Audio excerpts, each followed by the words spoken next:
my way of life when she's our past. And I tried getting this Stevie in the news and everything.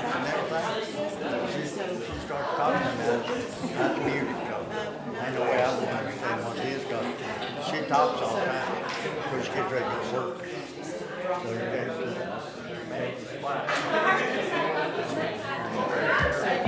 oh yeah, she's all about it. Oh yeah.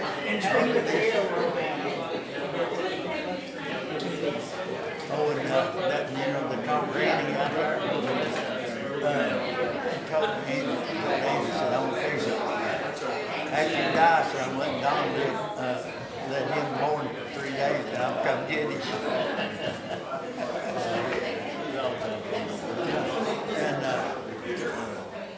told, I went in there with her, and she said, I said, you seen anything here? Yeah. She got there in the parking lot. I run over and killed her, so now we can be together.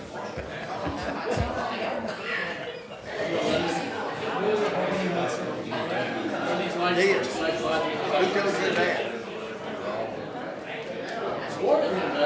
Right there.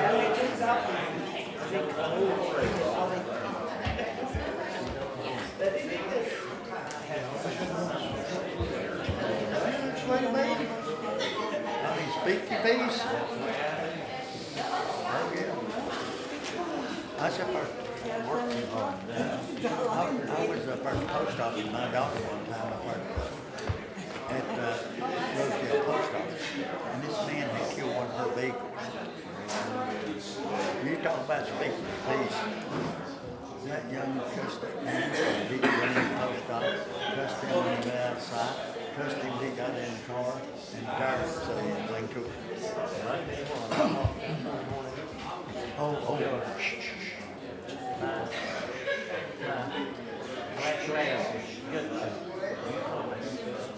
Oh, yeah. I said, even today, yeah.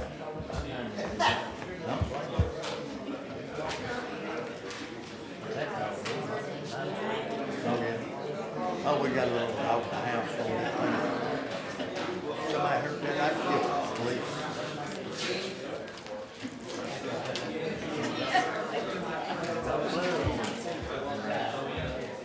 Oh, yeah. She's going to give you a hard way to go tonight, I bet.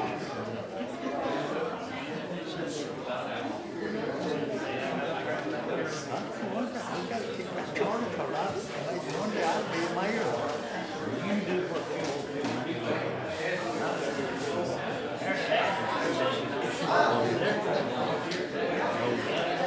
Oh, yeah.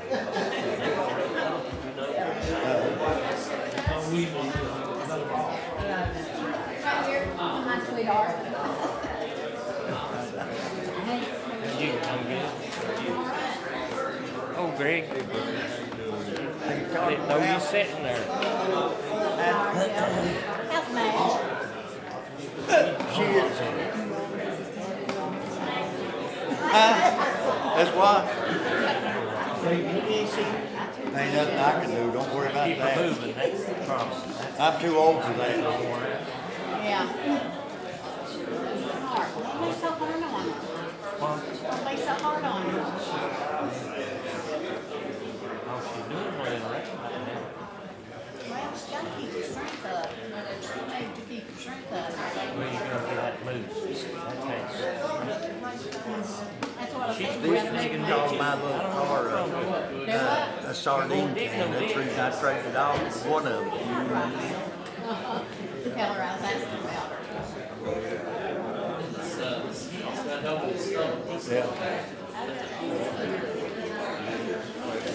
Let's hope they wouldn't give the brother. Yeah. Huh. Hi. All right, how are you?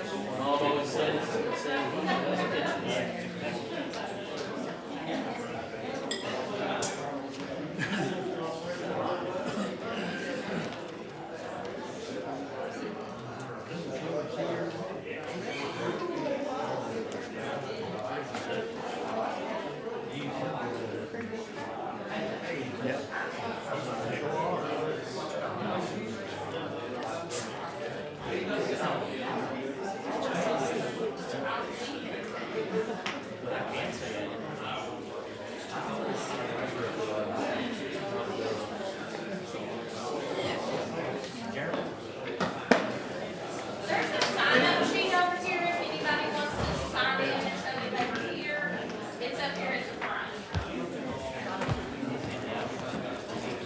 sent me you.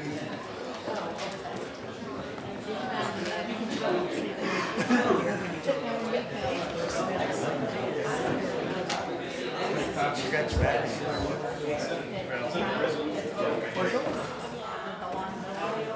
I laid hands on that thing before I started. I laid hands on that thing and let it. Put that battery in there. Next thing you know, the lights come on.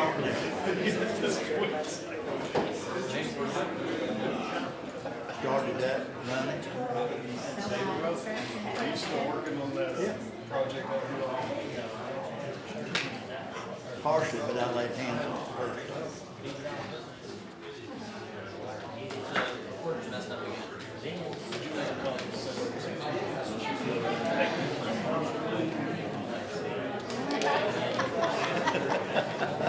We ain't that the truth.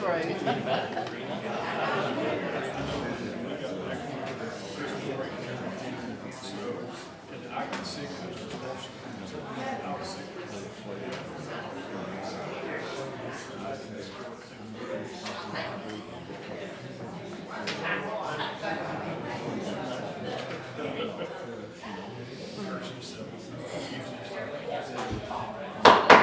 We are now in order. Can we please have a roll call of the council and the clerk? We are gonna wait for a moment.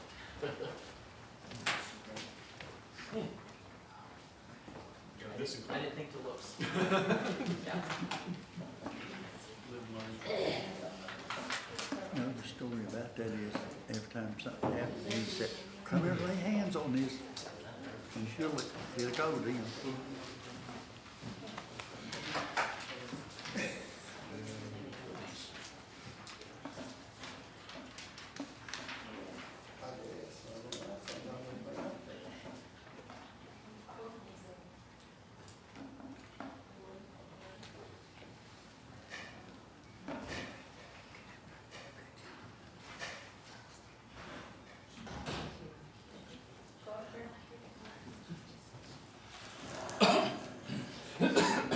She's making some calls.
You jug moist juice in the pocket.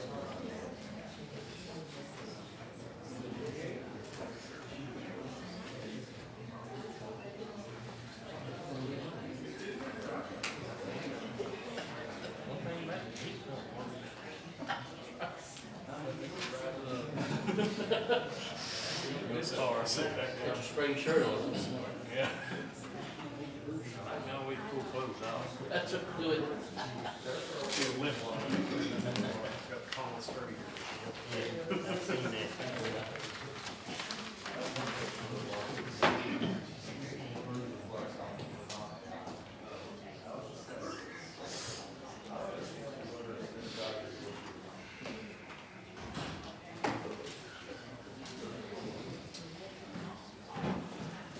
Council members have already, they already have.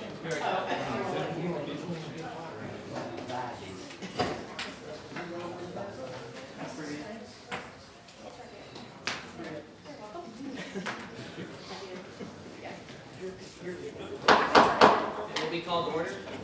Can we please have a roll call of council?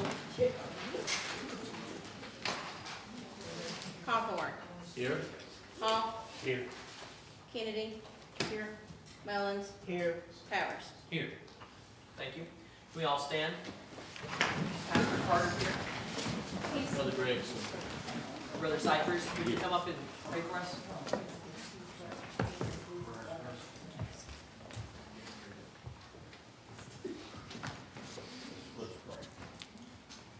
Dear gracious Heavenly Father, Lord God, we praise you for this another Lord's Day that you blessed us with. The ability, Father God, to awaken to another Lord's Day. Be able, Father God, to see what we have seen, be thankful for what we have. And Father God, please to praise you for everything, Lord, that you've given us through life. We pray, dear Heavenly Father, that we've done one thing in life right, and that we will praise you, Father, with our life. We pray, dear Heavenly Father, that you would be given the glory of our life, and Father God, to you be all things. We ask, dear Heavenly Father, this day that you give us strength. Strength, Lord, for the hardships of life. Strength, Lord, to sometimes be for other people the best we can be. And strength, dear Heavenly Father, when we fall, to be able to look toward you for our strength and to pick us up. We pray, dear Heavenly Father, this day that you'll give us wisdom and understanding, peace of heart and peace of mind. That when we go home, Lord God, from any meeting, from any place, that Father God, we know that we have done our best to stand for what's right and to give you the praise for it. We ask you, Lord, to be with those tonight and decisions of their heart. And Father God, we pray that you give each one of them wisdom and insight and understanding. You give us, dear Heavenly Father, the ability, as you told us in your word, Lord, oftentimes we just need to study to be quiet. And Father God, I praise you. In Jesus' name, we give thanks. And amen. Thank you. Let's all face the American flag and say the Pledge of Allegiance. I pledge allegiance to the flag of the United States of America and to the republic for which it stands, one nation, under God, indivisible, with liberty and justice for all. You may be seated. We've already had the roll call of council. Is there a motion to approve the consent calendar? So moved. We have a motion. Is there a second? Second. And a second. Any discussion? Can we have a roll call vote of that, please? Hawthorne, Yes. Hall. Kennedy. Yes. Mullins. Yes. Powers. Yeah. Thank you, and it so passes. The first item, item number 5, is audience comment. At this point, if anyone from the audience would like to get up and give a comment, please state your name and whether you live in or out of town. My name is Angela Mead. I live at 11529 Mead Fork Road, and I am out of the corporation limits. I want to comment on this incorporation. I have weighed both sides very cautiously within myself. And I can't really say, that I know what is best. But I don't, deep down in my heart, I don't feel like that Wise County would have Hammond's best interest at heart if we disincorporated.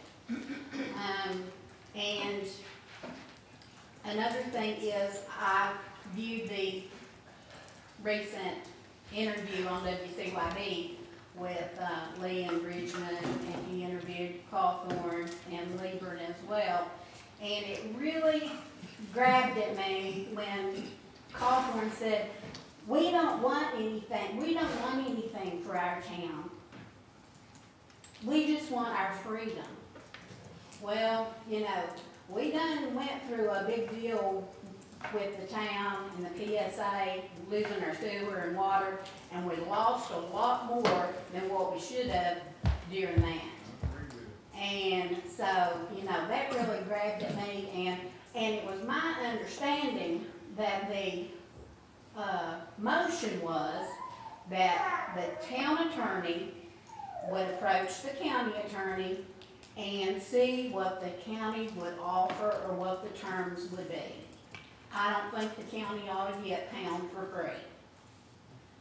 That's just my, and like I said, I don't think that the county would have the pound's best interest at heart, because Wise County is going down the tubes faster than a blink of an eye anyway. So I hope that the citizens will come out and express their opinions and vote, and, you know, whatever happens, happens, and I hope that what does happen is the best for the town. Thank you for your comment. Is anyone else would like to get up? Please state your name, whether you live in or out of the town. My name is Brenda Hurst. I live at 11703 Orby Campbell Highway, in Pound. I totally agree with the lady who just recently spoke, and I don't know if she saw the presentation that Mr. Cawthorn made before the Board of Supervisors in Glasgow, which was a representation of Mr. Cawthorn's views, not of the town council's views. It was we, but clearly he hadn't consulted with the council. Anything that goes before the Board of Supervisors should have been represented by the whole council, not by you. And as you stood there and read from the Virginia Code with a plan that you had made out and misrepresented it as a council decision, was totally out of line. And I'd like to have a couple of questions answered, but I know I won't get them answered here. First of all, how does someone come into a town after living in 11 different places over the 7 or 8 years? How do you choose a town to come in and disrupt their whole administrative policies because you chose this town? Why didn't one of those other towns appeal to you? And you have no family here.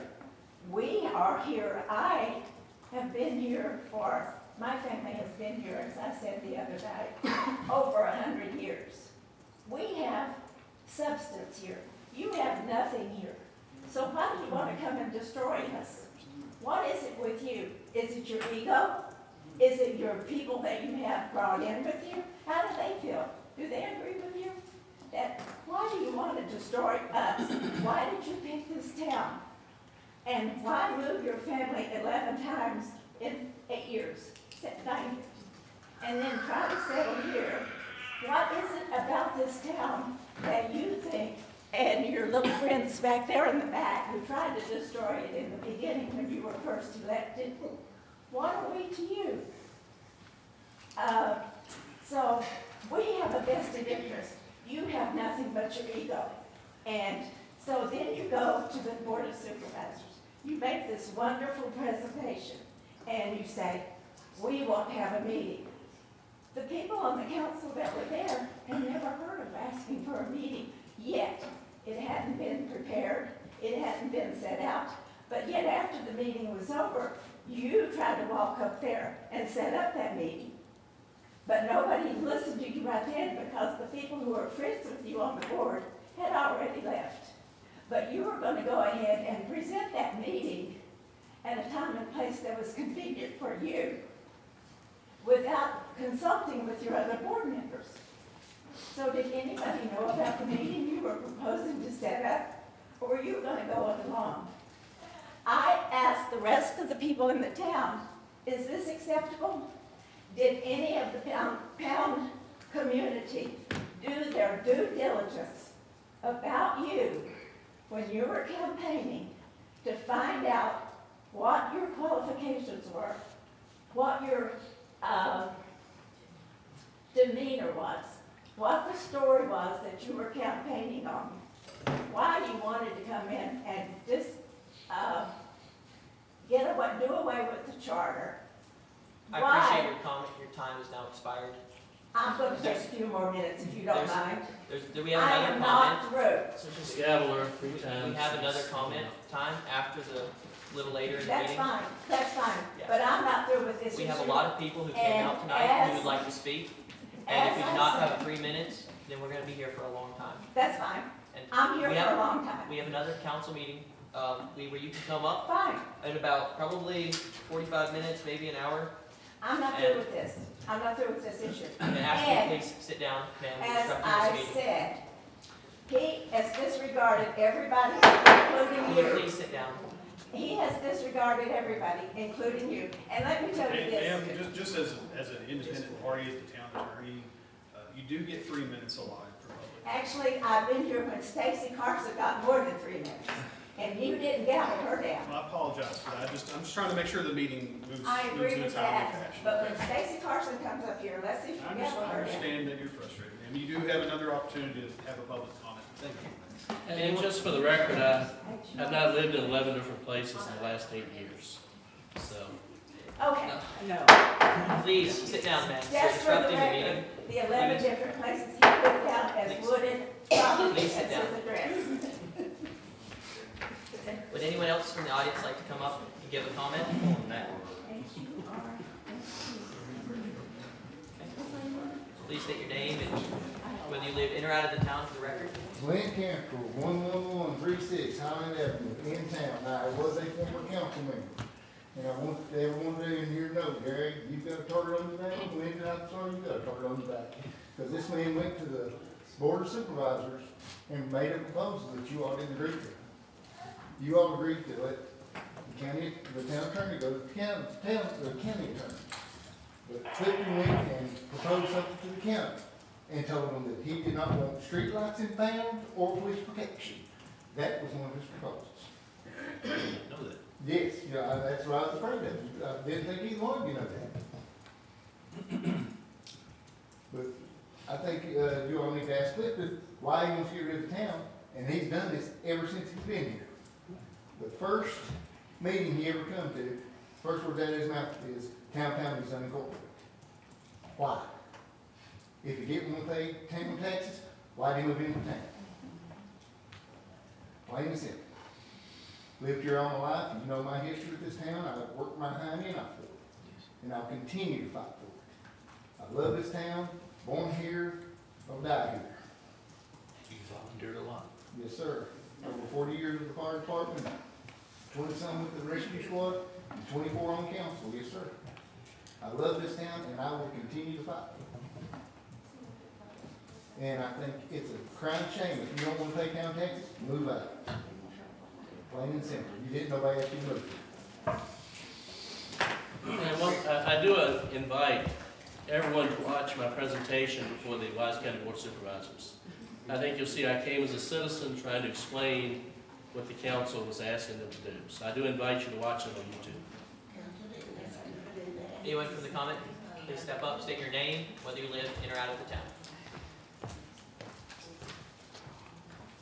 Daphne Williams, I'm a property owner at 11520 Stacy Ridge Road. I'm changing the subject. I'm here today because of the land issue trying to go to the hunting club. Since we last was here, we have a residence up there, there's a home 1,000 feet from that property.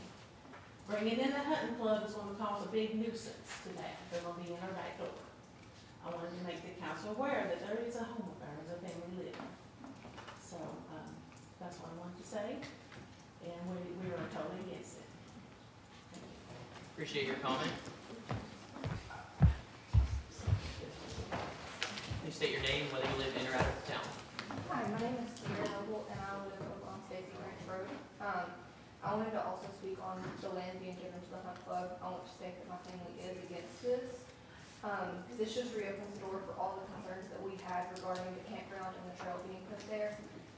As a reminder, our house is a little over 1,000 feet from the campground property, and it currently sits 50 foot from where the trail goes through. It is a safety hazard to my family as well as a nuisance, and we should not have to worry about the safety of our family on our own property. This is not okay, and to eliminate the safety concerns we have, we want to buy this property from the town. Thank you. Appreciate your comment. Anyone else who'd like to come up and give a comment?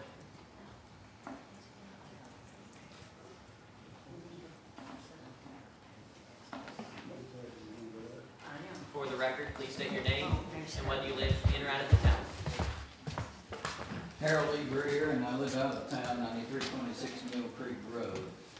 I haven't been to any of these meetings in about a year, and this is the first public meeting I've been to since April because of my health problem. But this whole business over disincorporation does relate to the mess that the county's in right now. And let's face it, it all comes down to one thing, taxes, and whether people want to pay taxes or not. The county's in a terrible mess. It got itself into a mess when it built some high schools they couldn't pay for. Now they've had to set up the payments on them for 4 years. They've overestimated their income. And it's just been a disgrace the way the county's been operating.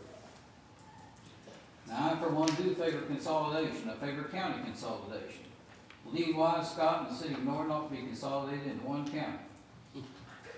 It's that simple. The day for small counties in Virginia is pretty much over. And I don't think some of the messes we have in the county now would have happened if you'd been part of a larger entity. It's a bad time for all of the towns in this county simply because people have to pay double taxes. And if a way can be found to moderate that situation, I think it would make things a lot easier for a lot of folks. I mean, it's not a good situation in many cases. The county has done, in my opinion, little to help a lot of towns out. The only town they've done anything significant for is Wise. And they certainly have done a lot for Wise. One of the things in the school consolidation thing I found out was the county passed a bond referendum, and they used the bonds, supposedly it was tied in with their coal severance tax money, they used the bonds to be spent exclusively in Wise, and they were used for housing out at Punch Valley College. Now, this is the sort of stuff that's been going on in the county. So we've got some real problems. And one of the problems we have is, in many cases, citizens haven't paid attention to what's been going on the last 10 years or so. And it sometimes is disheartening that more citizens don't get involved. Again, this whole situation, in my opinion, both the town and county right now, is taxes and how that money's being spent. And in the county's case, in many cases, it's not being spent well. Thank you. I appreciate your comment. Anyone else from the audience like to get up?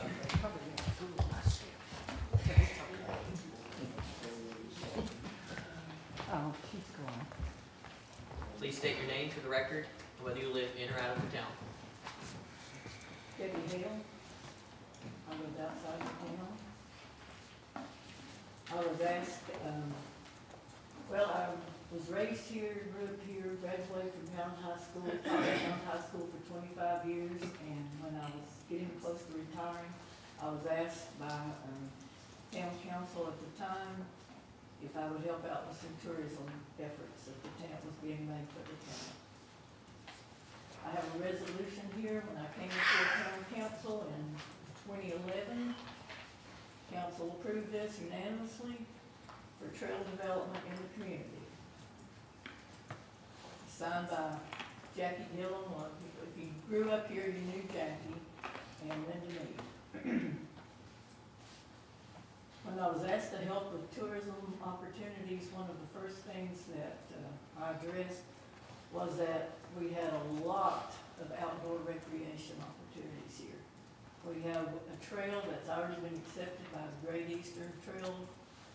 Pine Mountain Trail has been part of the Great Eastern Trail for a few years now. The Red Fox Trail directly connects to the Pine Mountain Trail, and Red Fox Trail directly connects to the old railroad bed. So my idea was that old railroad bed, the old C&O, coming through the Pine Mountain Tunnel, would be a great opportunity for us to have a trail that anyone could access and anyone could use. Town council, I've came before council many times since 2011. It has always been a unanimous decision, and we were part of it, to support ideas for trail development and other outdoor recreation in the community.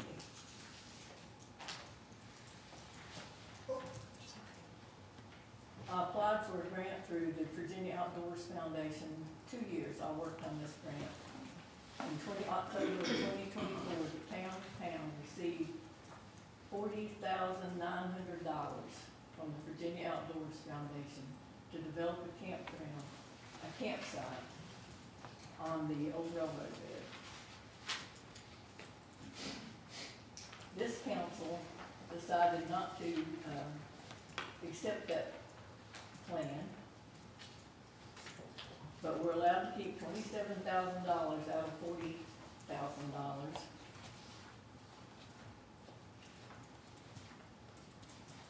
And the property that was purchased by Wise County,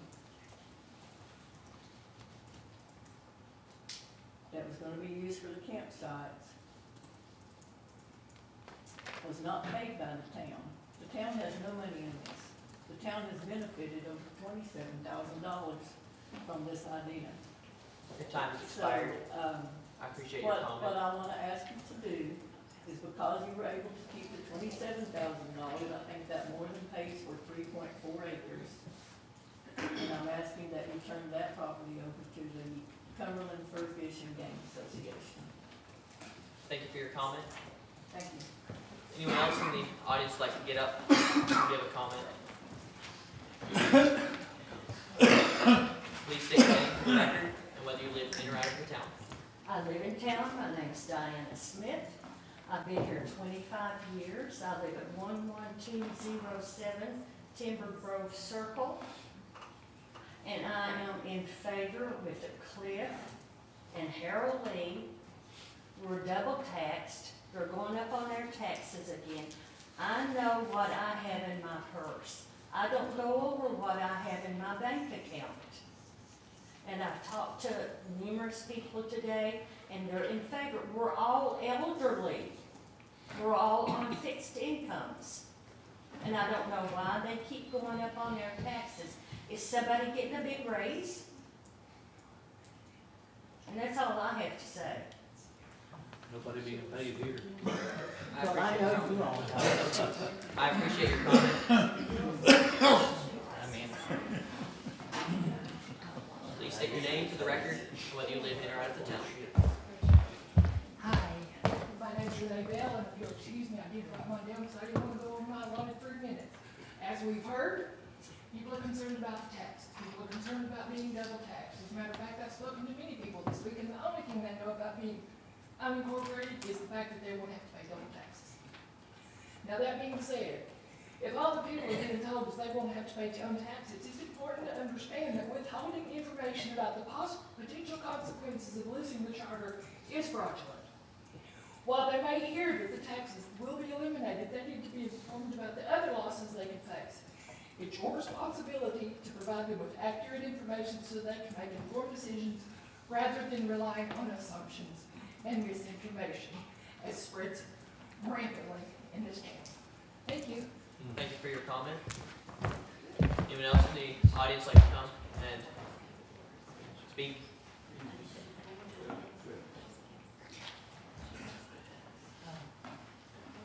Please state your name for the record and whether you live in or out of the town. My name is Jennifer Everidge. I live at 11517 Baker Place, and we are in town limits. And I wanted to speak on the where they were wanting to submit again about the,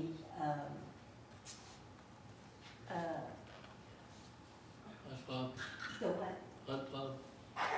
Yes, that comes out and goes through all that. And it was brought up about Miss Page, given the right of way. Tony, her son, sent us the paperwork on that.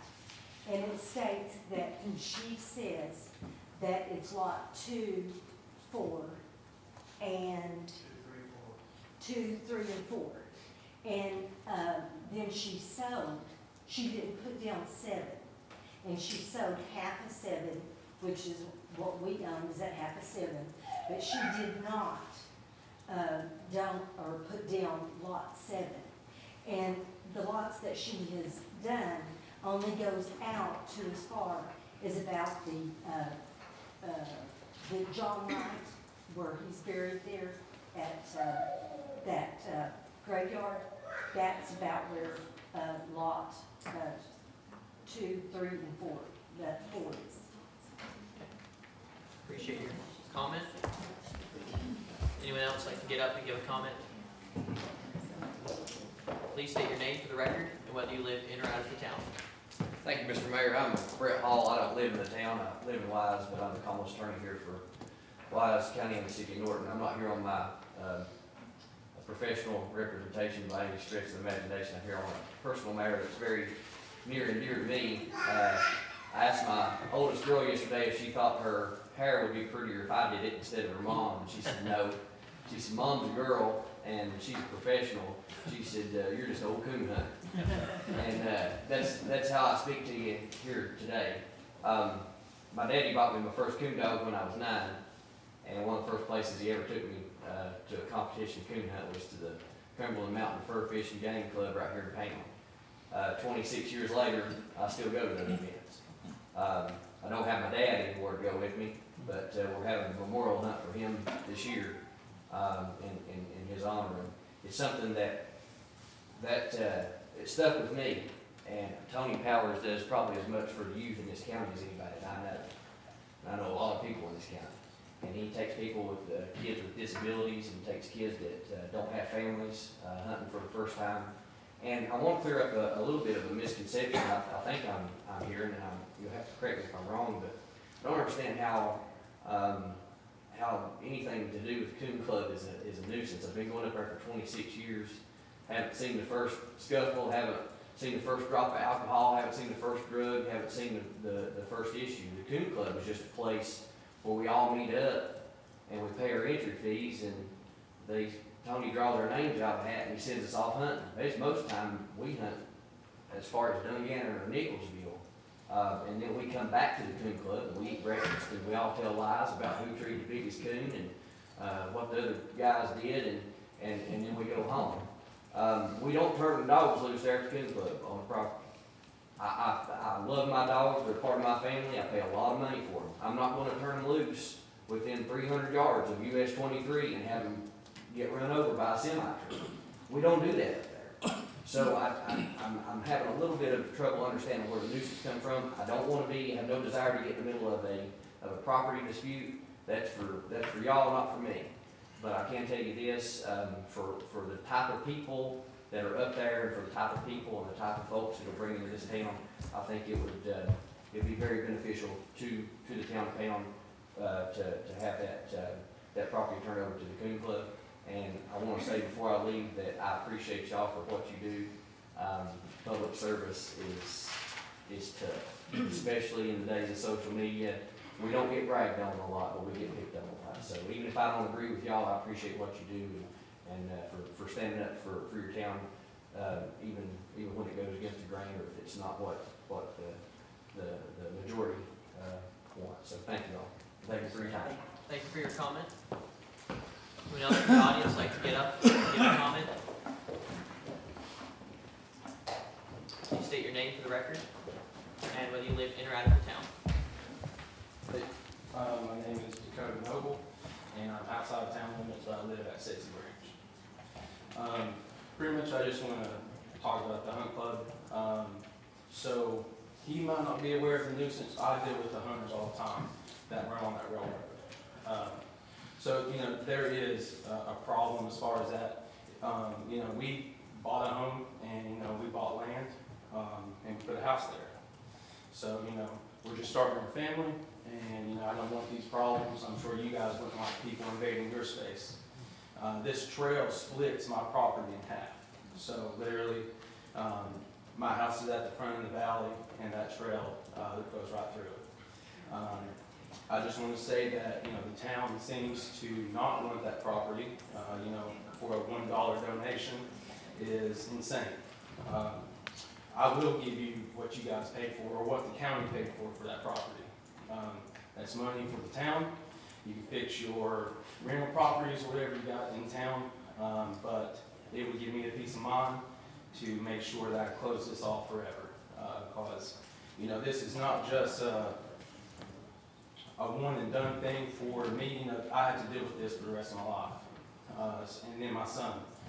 You know, as long as Debbie Hill's been doing this, my grandfather's been fighting it. So I'm pretty much continuing that fight.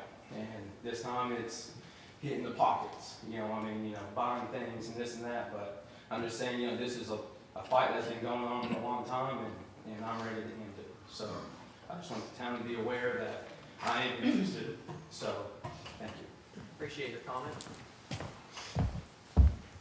Anyone else from the audience like to come and give a comment?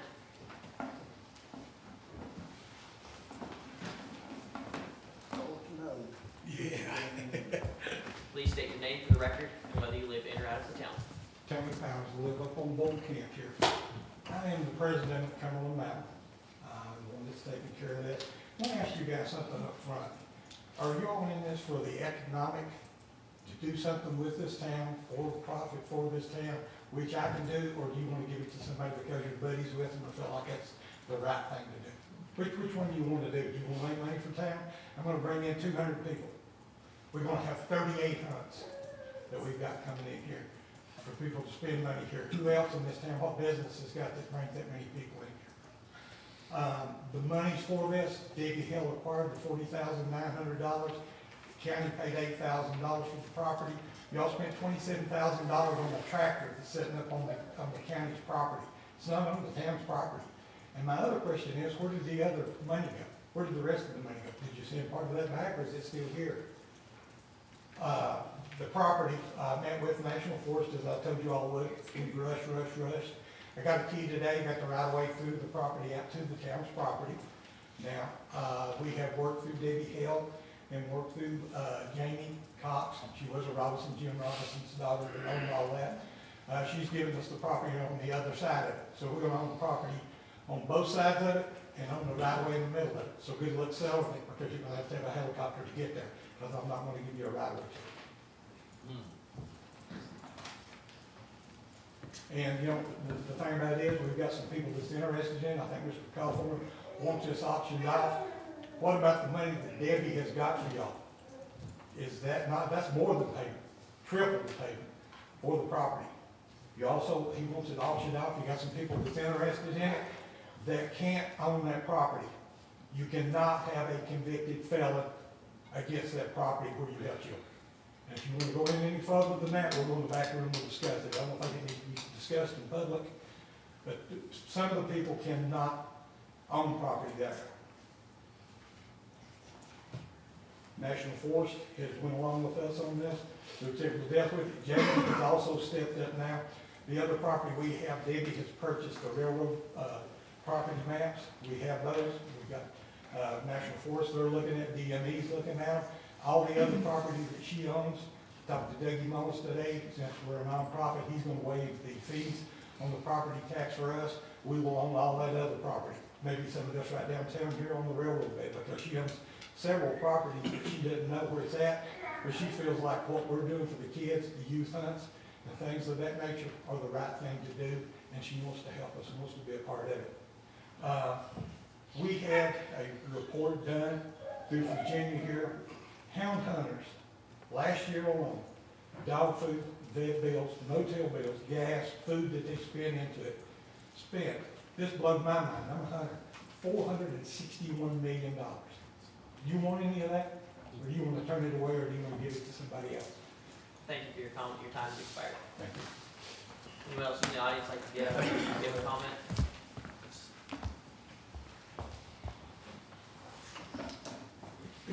Please state your name, and whether you live in or out of the town. Connor Gent, out of town. A very common thing that I've been hearing tonight is about the taxes whenever it comes to disincorporation. So everybody's been talking about the county and the town taxes, but nobody's taking a look at the state taxes. Under the new administration, they have proposed a heavy increase in multiple taxes. They're going to impose a delivery tax, which I think is on the Nova region only, but there are a bunch of other taxes, including an optional locality 1% sales tax to rise it. They're also going to allow other localities to tax other items, which of course none of this is confirmed yet because they haven't gotten a vote on it yet. It's only proposed.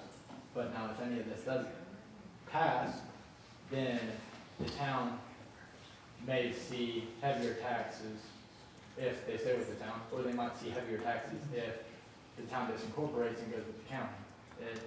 Because there are going to be new town taxes that will be allowed and new county taxes that will be allowed. And I request that everybody go and look these things up, you know, make sure that you are well educated on it before making a full-blown decision on it.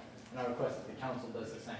Because me personally, right, if I had a choice, I love this town, it's my home, right, I would love to have it stay. But at the same time, if I was still living here and now that I'm 18, if I was being double taxed and the state were to increase taxes on the town itself, then I would not want to, if the county was the cheaper option to go with, then I would want to go with the county. I wouldn't want to go with the town itself. If the state allows such things, that is. If they don't, that's, I guess it really doesn't matter. But if they do, this is something that needs to be at least brought up in these meetings, because this is going to be important to the people who still live here, which, however, I do not. Anyways, thank you for your time. Thank you for your comment. Anyone else in the audience like to get up and give a comment? Please state your name for the record, whether you live in or out of town. Yes, Stacy Carson, I live out of town.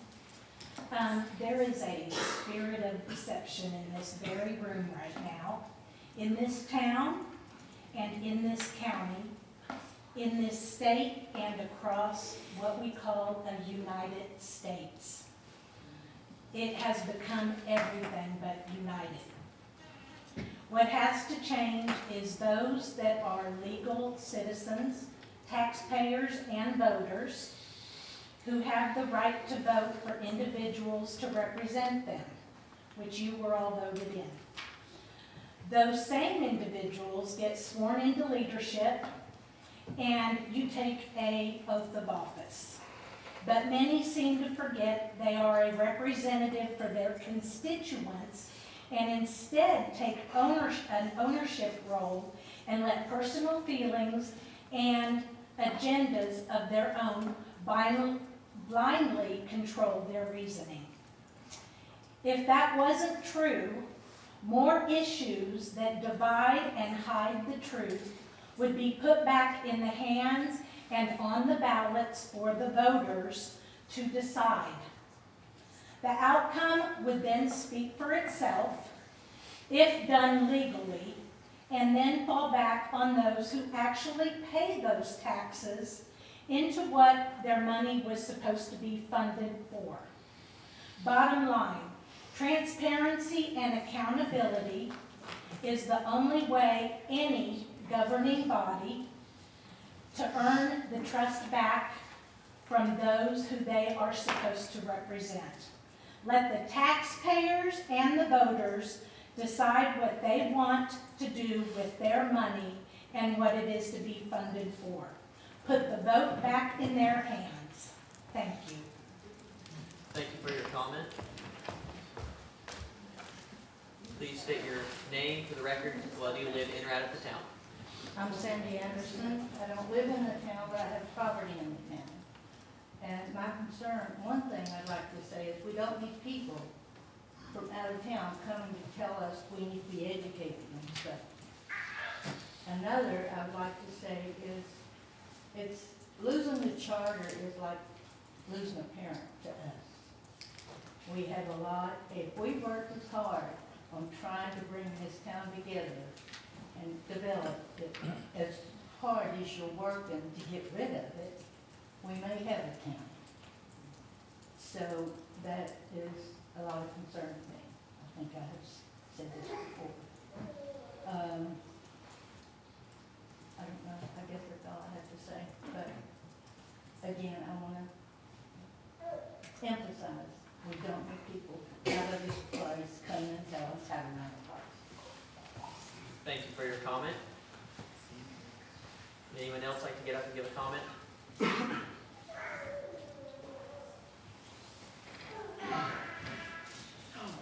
Please state your name for the record, whether you live in or out of town. Bentley, and as Tony said, there's a convicted felon here, and that's me, I guess. As far as on the property, my family has been on town property since the Civil War. I had a great-great-great-grandfather that was actually a Confederate private there, and he told his grandson about it. And we lived in that particular area, and I had actually, what I'm here for is, as far as I had offered to buy that campground. And actually, I had access to a road there that on my property. I took Debbie Hill there to try to explain to her that we could get a road there. Like Tony had, had to hunt. I think it's a great idea. My purpose, like I said again, we all make mistakes, but again, as far as owning property, I pay taxes. I pay my taxes to the town, what's here, what we own of it. The house is not built, the taxes were far back away from the road that we didn't get included, but I think you guys do a good job. The new sign that's out there, the new signs of all the history of the people, I think that's great. I don't know if the town did that, but you gotta take a lot of pride in that town. There's a lot of people here that one thing I'd like to do though is this part that I have, actually, I took this guy out there, I showed him what I'm working on, which is something that, like I said, I could work with Debbie Hill and Tony on their hunting, and I've got more land there that those young kids could work off of. It seems as though they want to push this thing towards ownership, and it would be mine, because my great-grandfather sold that to see it on the railroad, and it would help me get up to the upper property because of the road there. Simple enough, I'd be willing to pay, like this young man said, for it. If we need to go to public auction, we'll do that, but I could write you a check right now to come up with the price. I was told by Leland that we couldn't sell it, and then I heard in the last meeting that they were gonna sell it for $1. So here's one suggestion. This is a nonprofit. If you donate that land to this particular entity, we could turn around and actually give a donation back to the town of Pound for the amount that they would like to have. And if that's the case, what we would do, we would develop that property in light of what, I think it's a great idea what Debbie had as far as that, but you have to have some type of security. I work with, my time still. You got about 20 seconds. Okay, real quick, I have actually a road that we could put in there. I don't know how you got across National Forest property, but I've had to spend a fortune just to get through around their property. So I don't really have the pull there, but I think we could develop something. If you guys want to come, I took Lyndon. I'd love for you guys to come and look at this, because I think it would really add to the town, and there should be some serious money with things I got planned. I appreciate your comment. Anyone else in the audience like to come and give a comment?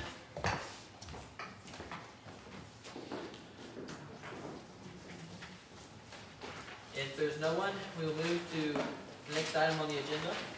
That is reports. The police department like to give a report. I don't have anything on there. Okay. Fire department, they like to give a report. Don't have anything to report. Town How is manager. the seeking to become a nonprofit, how is that coming along? Come on. Okay. Would the manager like to give a report?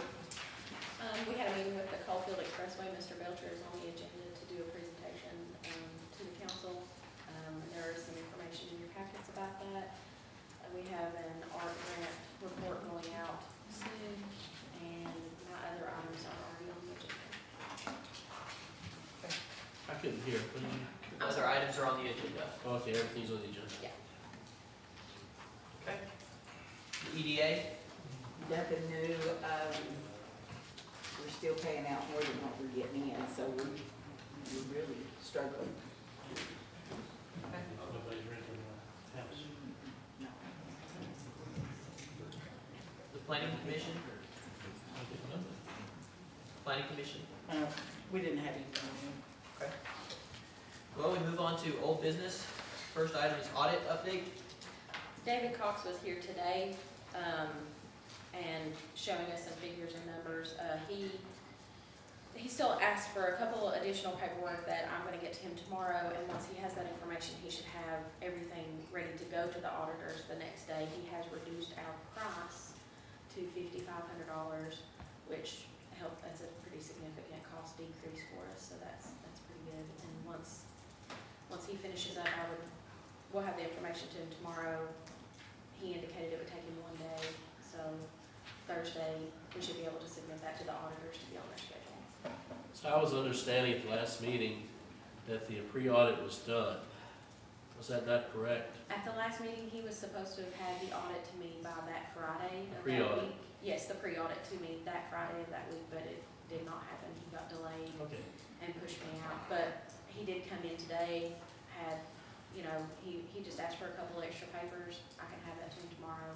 So the pre-audit is not done, but it's supposed to be done. Yes. Would that be the way you word it? Yes. Then we have 2 more audits that have to happen right after that, is that correct? Okay. We move on to grant updates. Grant updates you'd like to share? VDM, we're still waiting on FEMA to approve the design. No indicator as to when they'll do that. We've reached out to the legislators, and nobody can do a thing with it. The DEQ grants, the VBAF grants are complete, have been reported out on, and we are waiting on reimbursement for the $125,000. The DCJS police grant, we just got reimbursement on that one. The ARC grant, as Brittany said, we've got a report out, or a quarterly report out on that one. And MAP grant is moving right along. Construction should start on the monument by the artist by the 1st of March. And the AMLAR grant is being submitted. The application portion is being submitted. Once that's complete, they'll go into the financial portion. Okay. And that includes the fog card and slide update. Any extra updates on that? Okay. Yeah, I'm not sure why we have Yeah. I think we that could probably. on there, it's repetitive. Well, I find with this council, if we do not repeat, it doesn't get done. So I guess it's good to hear an update on how it's coming along. Well, I'll extend the invitation that I extended before. Come on down. You know, we're happy to have extra hands. But I doing think the that things. the information that's given in these updates is helpful for the people who are here, not just for the ones at town hall. We've always given updates on the grants. I'm sorry if you chose not to be here to hear it, but there's always been updates. Okay, it was nice to do it at a council meeting. And it has been. Okay, well, I mean, yeah, I want it on there every month to get an update. We don't need a duplicate. But you don't feel like you do, but I think. don't, because I go through the slide, the FEMA, the VDM, every grant, every meeting. I go through all of them. That's good. Nothing is left out. Accountability. That's good. Okay, we move on to item number 10, Nothing. speed limit. Is there any discussion on that? Our speed limit request has been sent at the line to VDOT, but no determination has been made yet. Okay. Any other discussion? Okay. We move on to committee, commission vacancies. Is there any progress? Any new appointments? Okay. Go on to events committee. Any progress with that? We do have to start planning, for Heritage Days pretty soon. Our main person that normally helps us with, with raising money is currently out of pocket, so we, if anybody wants to help with that, we would appreciate it. And, Heritage Days that Memorial Day weekend would be May 22nd, 23rd, and 24th. Well, it would actually just be the 22nd, 23rd, but that's the weekend. We historically had a committee, for that, so if anybody in the audience, you don't have to live in the town to be on that committee. If you'd like to help with Heritage Days, see her, and, that's nothing political about that, but just prove you want to help with Heritage Days. Okay, well, the next item on the agenda, number 13, is disincorporation. Is there any discussion on that? I have a motion I'd like to make. There was some question about the clarity of our motion last time. And so our attorney has drawn up this resolution. And I would like to make a motion that we pass this resolution. And I'll ask the mayor to read that for us as soon as there's a second. Is there a second to that motion? I second. Okay, we have a second. Resolution, and then we would add a number. Resolution of the Town Council of the Town of Pound, Virginia. A resolution to request an agreement with the County of Wise regarding assumption, assets, services, and liabilities in the event of annulment and repeal of town charter. Whereas the Town Council of the Town of Pound is vested with the authority to act in the best interest of its residents pursuant to the laws of the Commonwealth of Virginia, and whereas the Town Council has determined that it is appropriate and in the public interest to submit to the qualified voters of the town the question of whether the town's charter should be annulled and repealed in accordance with Virginia Code 15.2-3700, etc., sequence, and whereas the Town Council desires to request that Wise County enter into an agreement providing for A, the transfer of the county of all town revenues, services, real and personal property, and other assets, and B, assumption by the county of all existing town indebtedness, and whereas the Town Council further desires that any such agreement shall not include the creation of a, quote, special tax district pursuant to Virginia Code 15.2-3709. Now therefore, be it resolved by the Town Council of the Town of Pound, Virginia, that 1. The Town Council hereby expresses its resolve to submit to the qualified voters of the town the question of whether the town's charter shall be annulled in accordance with Virginia Code 15.2-3700, etc., sequence. The Town Council formally requests that Wise County adopt and approve an agreement providing that, in the event the voters of the town approve annulment of the charter, the county shall assume all town revenues, services, real and personal property, other assets, existing town indebtedness. The Town Council expressly requests that any agreement providing for the county's assumption of governance shall not establish a special tax district, special debt district, according to Virginia Code 15.2-3709. Town Attorney Kevin Dodson is hereby authorized and directed to transmit a copy of this resolution to the County Attorney for Wise County.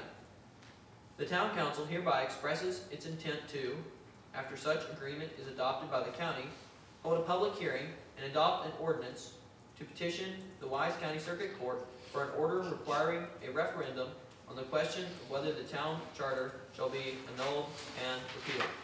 And it has what date it would be adopted and then the signatures. Is there any discussion on that resolution?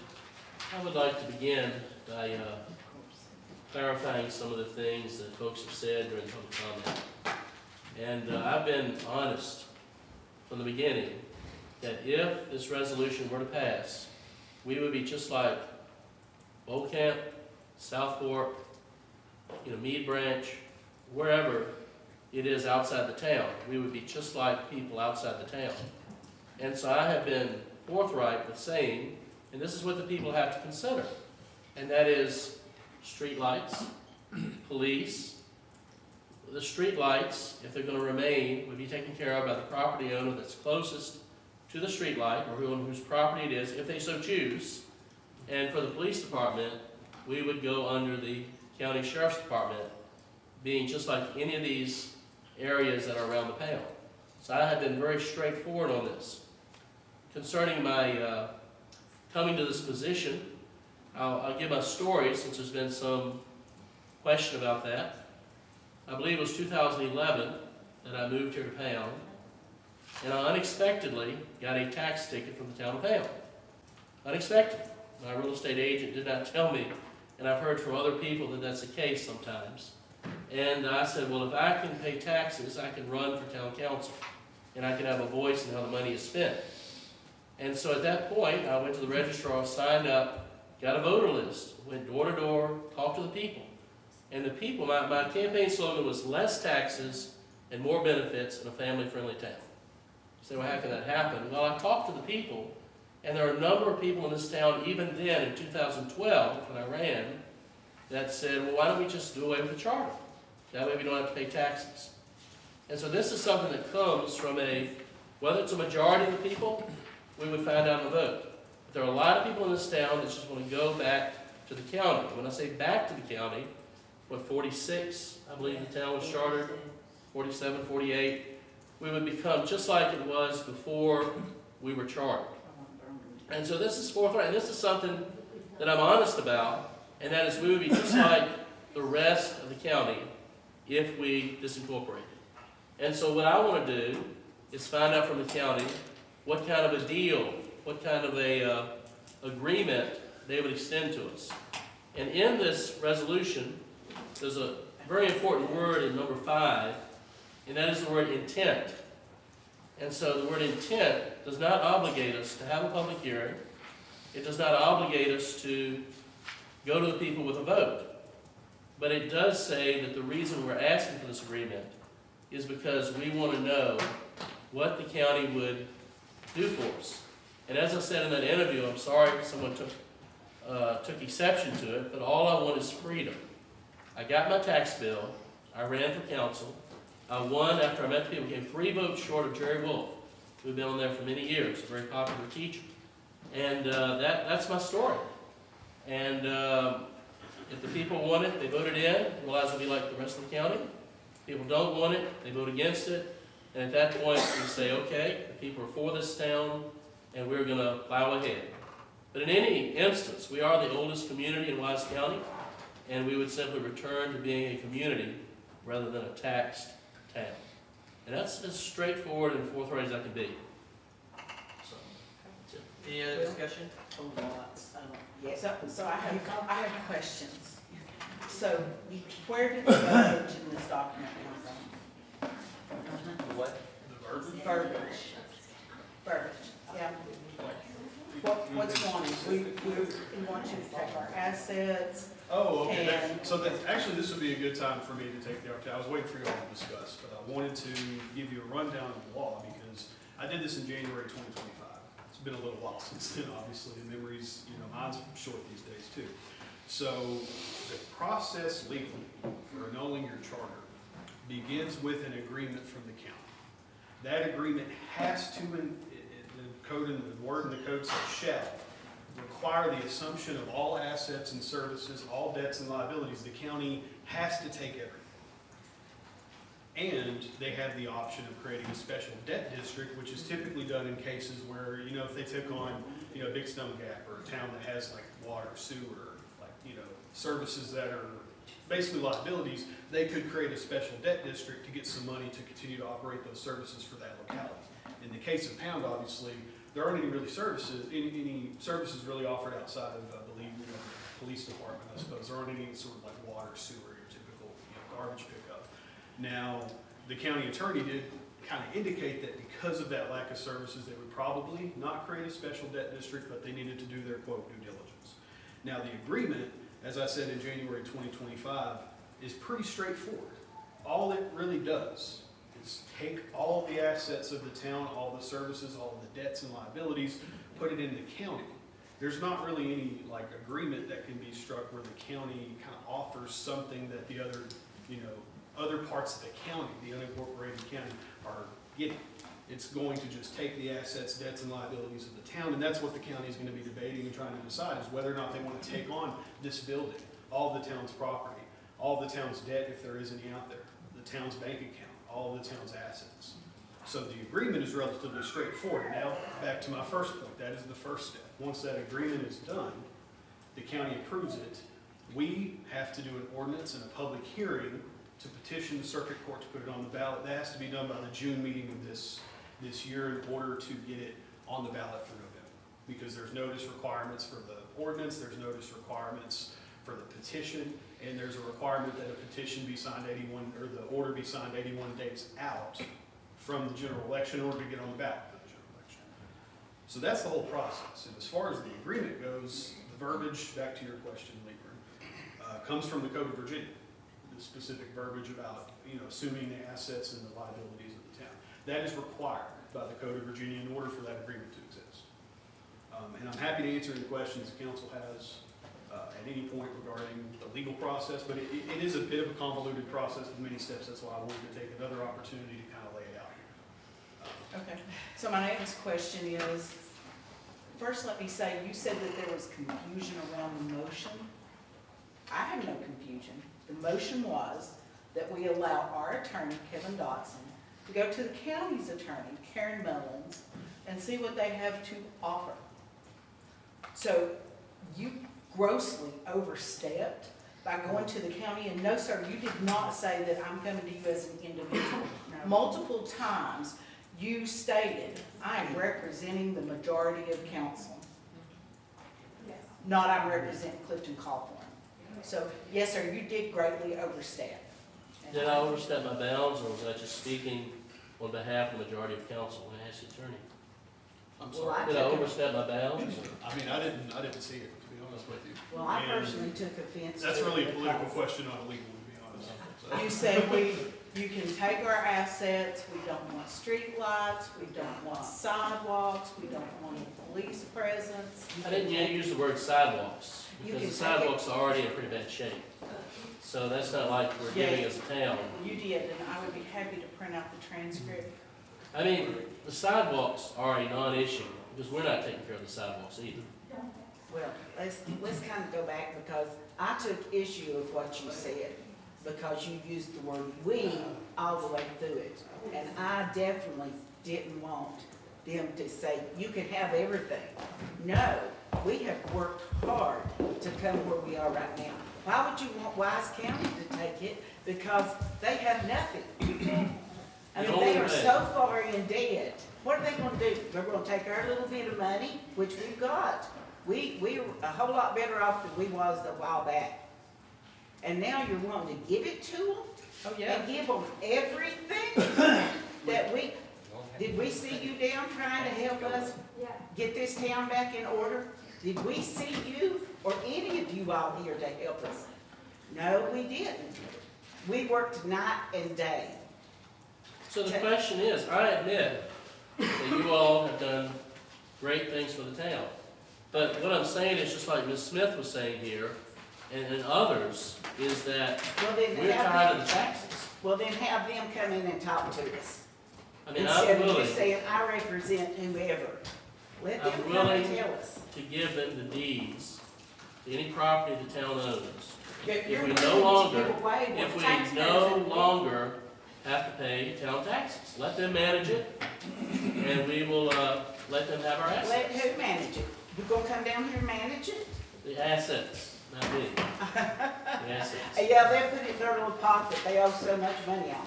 They'll Well, put it to take care of theirs. People have to They're not- decide, over 10 years, would they rather have $5,000 or would they rather have a town hall? So We'd people rather need to have a decide. town hall, because we work the town hall.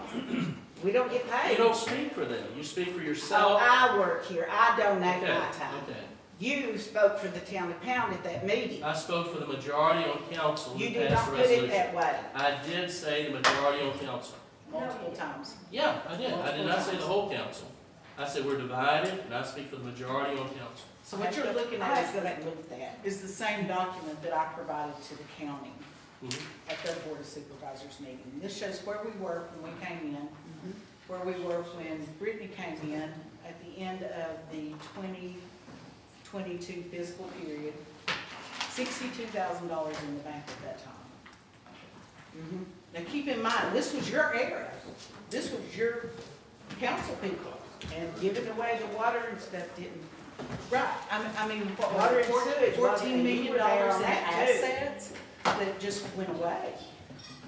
So you're willing to give away how many more $1 million in assets? And say, oh, no, we don't want anything. You know, I've seen the mentality.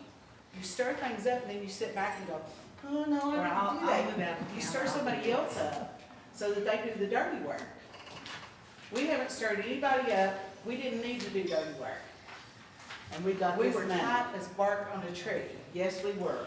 And we paid off Anyhow, debts. That's right, 5 vehicles. 5 vehicles were on loans. A $30,000 line of what was left of a line of credit that you all used to make payroll. And we worked to pay that off within a year's time.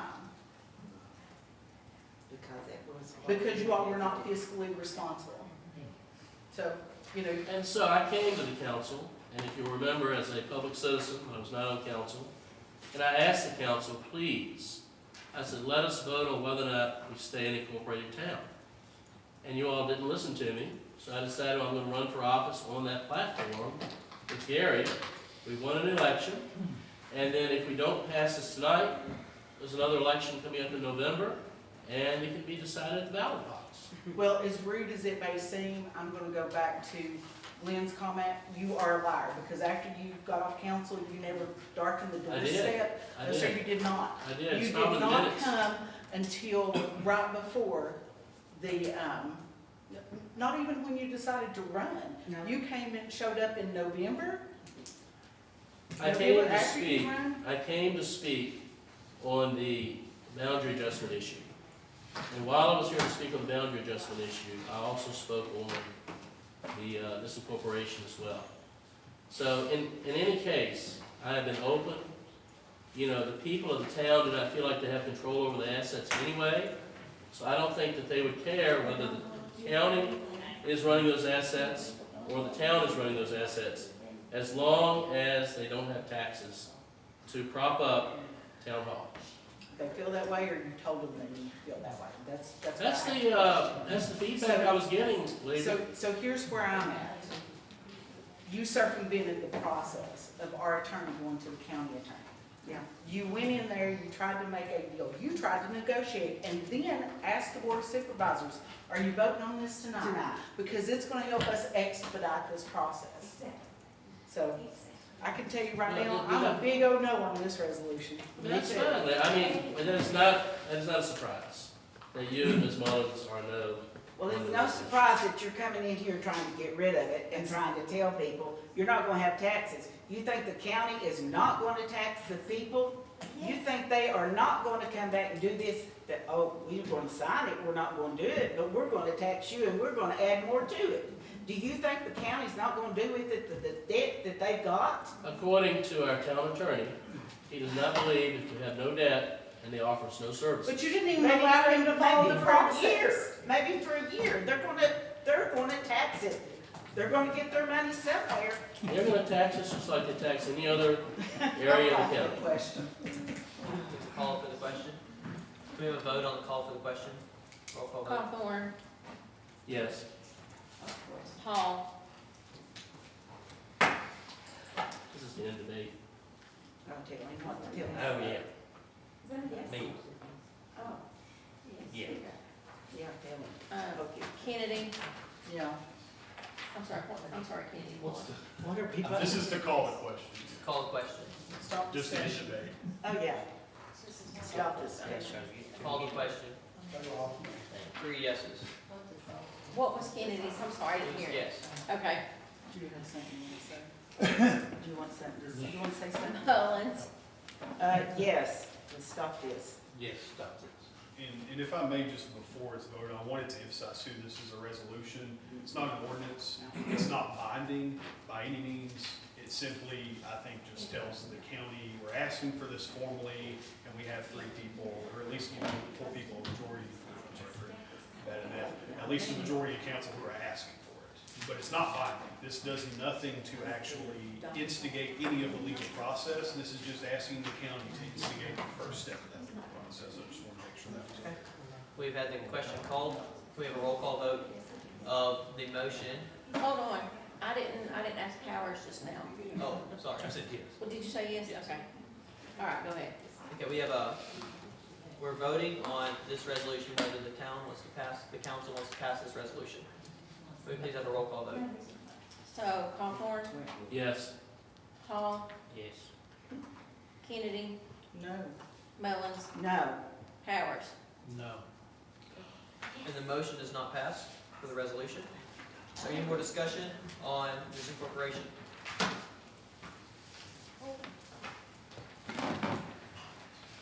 If there's no more discussion, we'll move to new business. Coalfield Expressway. The manager like to. You have some papers in your packet. Mr. Belcher is here to speak to you.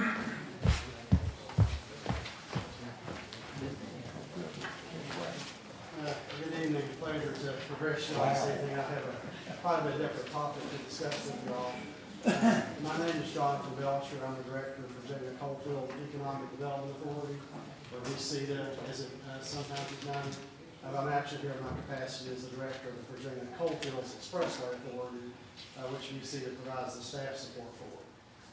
What I'm here tonight is to ask for a letter of support for 2 federal grants that the Coalfields Expressway Authority will actually apply for. And to give you a little bit of background about that, the Coalfields Expressway Authority is a fairly new organization. It was formed by the General Assembly just a few years ago. It really wasn't operational until 4 or 5 years ago. So what I'm talking about doesn't really relate to anything in the past history of the Coalfields Expressway. This is recent work that's been done after the Coalfields Expressway Authority has been formed. So what we would like to do is begin work, accelerate work on trying to make something happen with the Coalfields Expressway in this area, in the section from town to Clintwood. Over the last 4 years, we've been able to get about 10 miles of expressway opened as a 4-lane over in Buchanan County, but that work is now essentially about done. We have had as a priority since we really kind of got the Coalfields Expressway Authority going, like I said, 3 or 4 years ago, to really also want to work on this stage over here now. And I think you all may be familiar with the historical proposed alignment of the expressway, which was done many years ago. It would have the expressway running north of Pound, and actually bypassing Pound and hitting US 23 north of Pound and going over Clinton. So what we've been looking at and talking to VDOT with, is there a way to actually not bypass Pound and utilizing the existing Route 83 and Business 23 here in Pound? Maybe looking at what we can do as an initial step to go ahead and make some improvements here within the town of Pound, primarily to the intersection of Route 83 and Business 23, but also to improve kind of the flow of traffic through town. None of which I'm talking about will involve, property acquisition. This will all be with existing and will be on right away. And then also, that would be a construction project. That's about roughly about a $30 million construction project by VDOT's estimates. The other grant would be at this time, and I'm not big on studies, but you do have to do for a highway project a lot of preliminary design work and planning work, because this is all in, like I said. And that would be a planning grant to study and do the preliminary design on improving Route 83 between Pound and Clintwood. These 2 grant applications would be federal grant applications under the federal BUILD grant program for the U.S. Department of Transportation. The Coalfields Expressway Authority would be the applicant, the projects would be, conducted by VDOT. So anything that would be done would have to go through, you know, if the funds were awarded, by the federal government. to navigate. If the funds were awarded by VDOT, then it would have to go through, they'd have to go through VDOT's normal processes. So there would be things like public hearings and opportunities for things like that before the actual, you know, work would be conducted. So again, I'm just here tonight to ask for 2 letters of support. I believe you may have a form for that in the packet for these 2 federal grant applications. And I'll be happy to answer any questions. Here are copies of each letter if anyone wants. That is not information, this is a copy of the letters. The letters are very similar. One relates to what is called the Route 23 capacity and safety improvements project. That is the work primarily here in the town. The other one is a letter for what's called the Route 83 capacity and safety improvements project, and that would be the planning and design work from county to county. You're such a good secretary. Watch me go. Watch me go. Is there names there? I can't know that. I was handed these. They're will be handed. Thought I'd ask you, but should I ask her? That's somebody that knows something.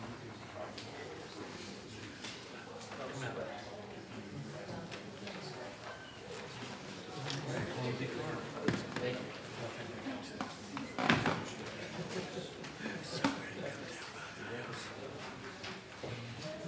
So what is the new, I don't know if you're going to discuss this now, what is the new routing for the Oakville Expressway? Well, the only official routing right now is what VDOT has it lined out, which would be running north of Pound and north of Clintwood. I don't know if there's a map, I'm not going to run with you here, but the alignment that was laid out years and years ago, I believe by Brown and Root, they did a study about 25 years ago. It would have the expressway running kind of like a ridge top route. The idea at that time was that it would be done in conjunction with what they call coal synergy, where you have coal mining companies that would do construction, as they did coal mining in that area. So the road, it would have been a normal route, generally it would have run north of the existing Route 83, north of Clintwood, north of Pound, and it would have hit US 23, I think it's approximately maybe about 2 miles north of Pound.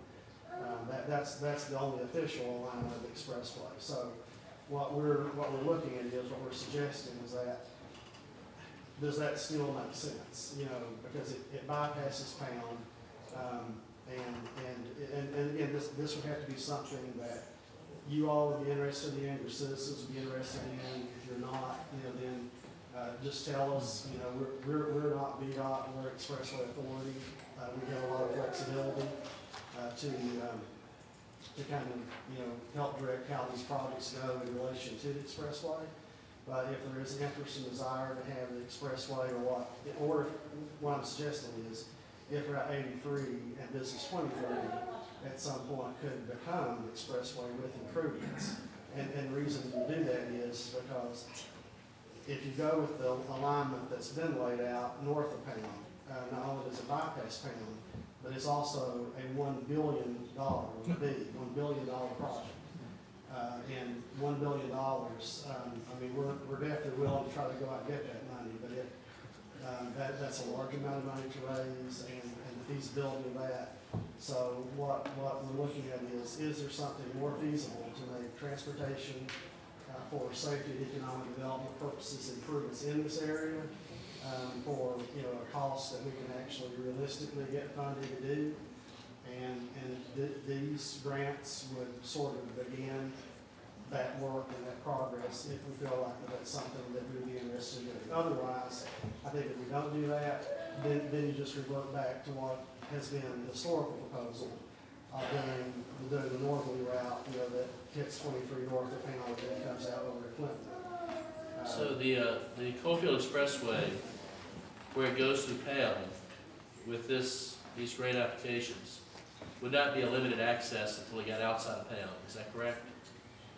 It would not necessarily have to be. I think that would have to be determined. That would be part of what these grants would help determine. If you went through downtown Pound, and you've got businesses, you've got homeowners. You know, are you looking at buying out homeowners, buying out business properties? Or is this just to make a proposal for that? I don't think that we can answer that question yet. That would be part of what this would help determine. I think if there was, and I feel very much, that this has to be something that everybody, feels is the correct thing to do, and everyone has to agree to. If there was a route that people felt was a good way to go, we could do that, we could look at that, but I just don't know exactly what that route would be at this point. What these grants would do, that we're talking about now, would be to primarily streamline the flow of traffic through the intersection of 83 and Business 23. And that's going to be mainly by having the heavy truck route be the northern exit on 23. Because trucks can make the turn there at the intersection that direction. The problem we run into is when we're trying to make a turn in the other direction, or south, onto Business 23. That's one of the main improvements of the project we're talking about.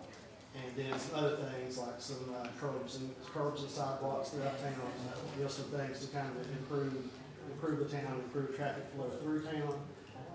Nothing as significant as doing any property acquisition, anything like that.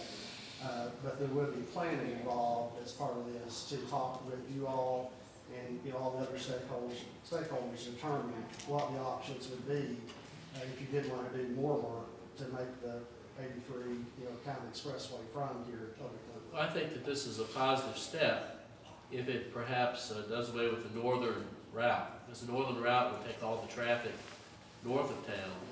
And what this will do is seems to be channel the traffic through the town. That's correct. Which is good for business. That would be the idea. And it helps our sidewalks. Right. And the drainage. Drainage. That would be part of it, yes. So my question about the drainage is that going to provide some flood mitigation? I'm not sure of that. I do, there is someone from DDOT here with me tonight. I don't know if Joey knows or not, but, I can speak to that. Okay. I'm Joey Mullins, I'm the assistant resident engineer in the Weiss residency. As part of any VDOT project, we have to meet certain standards and design criteria, so this would be like any other project. If we're looking at, we're impacting drainage, we would bring those up to meet certain standards. Usually for like this type of roadway, you're looking at like a 10-year storm event. So they would look at the standard design storm that they would design for in a case like that. So, I'm thinking that would come Main Street, downtown? Yeah. Would that involve maybe dredging part of the river? Not with what's proposed in this application. Okay. Any more questions? I appreciate you coming out here. Thank you very much. I would make a motion that we provide the letters of support on these two grants. I'll second that. We have a motion and a second. Is there any more discussion about providing letters of support? Yeah, this gives the possibility of bringing it through the town instead of north of the town. I think that that's a bright thing, and government dollars will pay for it, we don't have to. And I think it's pretty good. Sidewalks, improved roads, can't go wrong. May never happen, but at least we gave it a shot. Okay. Is there anyone opposed? Stand without objection. We will pass unanimously support of these two letters. Okay, we move on to item number 15, Appalachian Voices. Someone from Appalachian Voices who would like to get up.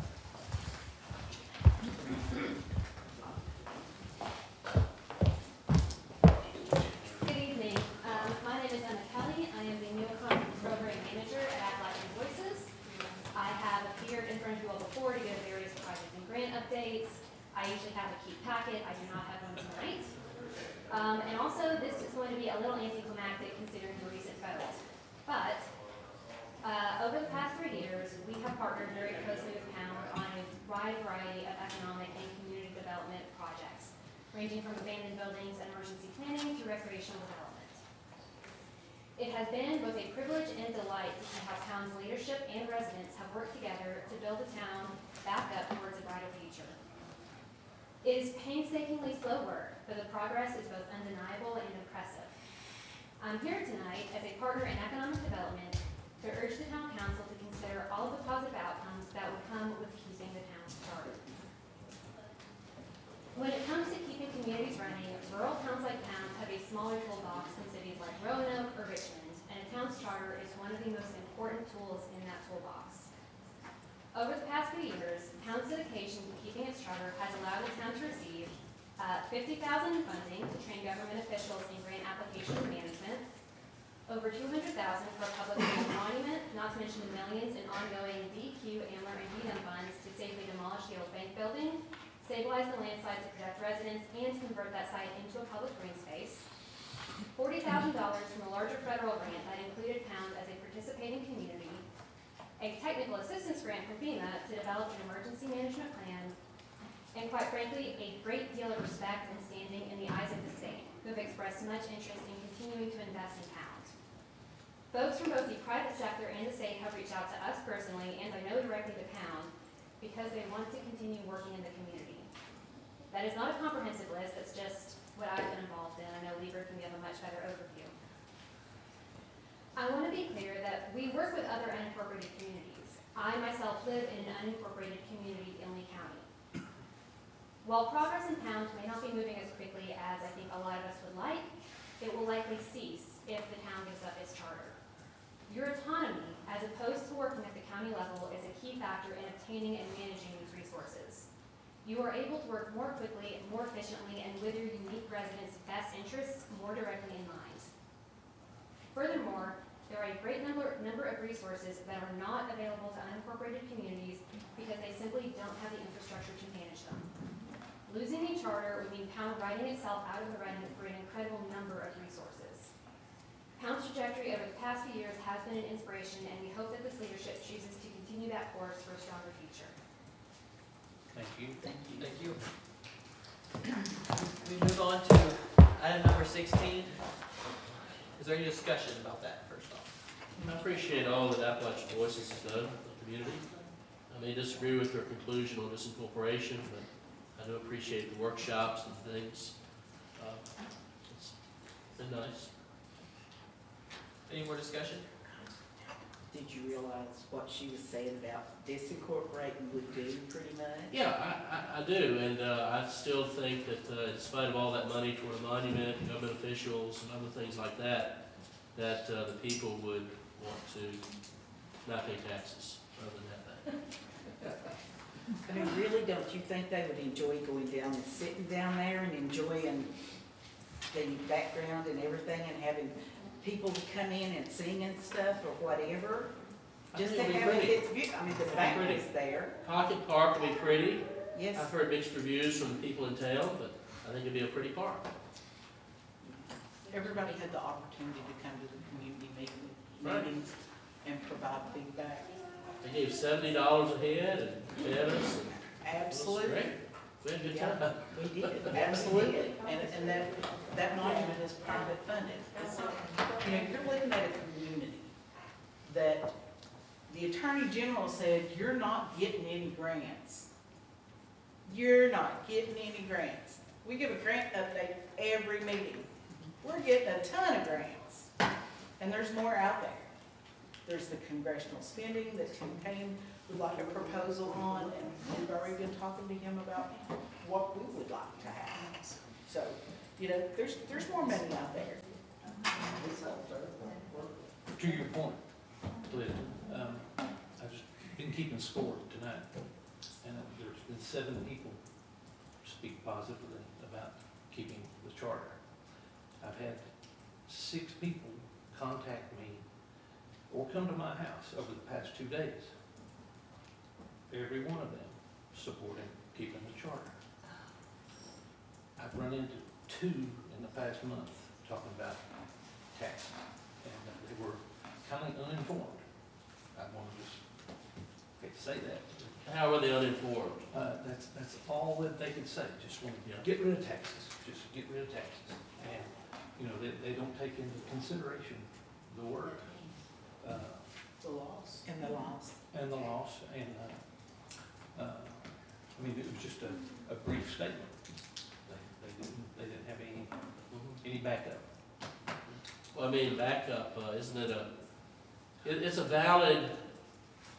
valid position to say that, not having to pay taxes to a town along with a county. That's a valid position. You may disagree with it, but that's a valid position for the voters to It take. is, I don't wanna pay any more taxes than I have to. Yeah. I surely don't, The assessments, but, affect towns. we won't have a voice. The town Yep. won't have a voice. We don't have much now. I mean, pound is pound. That SMR resolution, just flush it down. Yeah. So, And they'll be here. Go ahead, I'm sorry. no, Yeah, they I will. I just wanted to They Just will. wanted to chime in, and plus, one other point, in your presentation to the Board of Supervisors, didn't touch on the town employees, what would happen to them? They would be laid off. They certainly would. I mean, that's just That's, part of it. that's, You know, the taxpayers would get their salary money. that's tough luck. Okay, that's all. It's just that's a all for me. priority, it's a priority issue. I appreciate you explaining why you changed your vote. We move on to item number 16, Hunt Club. Is there any discussion on that? And before the council progresses, is I just wanted to raise one thing that I wanted to make sure the council's fully aware of, that the property that we're discussing here was subject to a deed of dedication. You remember when it was last year sometime. And that was something the council had a public hearing on. 24, it was in 24. Oh, okay, 2 years ago almost. That the council had a public hearing on about. And part of what that did for that space of land that is the subject of the Hunt Club and some of the other people who approached council wanting to purchase it is dedicated in perpetuity as basically open space land, under the Open Space Land Act of Virginia, which requires public access. It cannot, basically, in other words, the council has two options with that piece of land. And this is, I'm getting this from the Open Space Land Act, the Code of Virginia. One is to grant it somebody which would divest the interest, the open space land interest, but to do that, there are like four factors in the code that would have to be met in order to do that.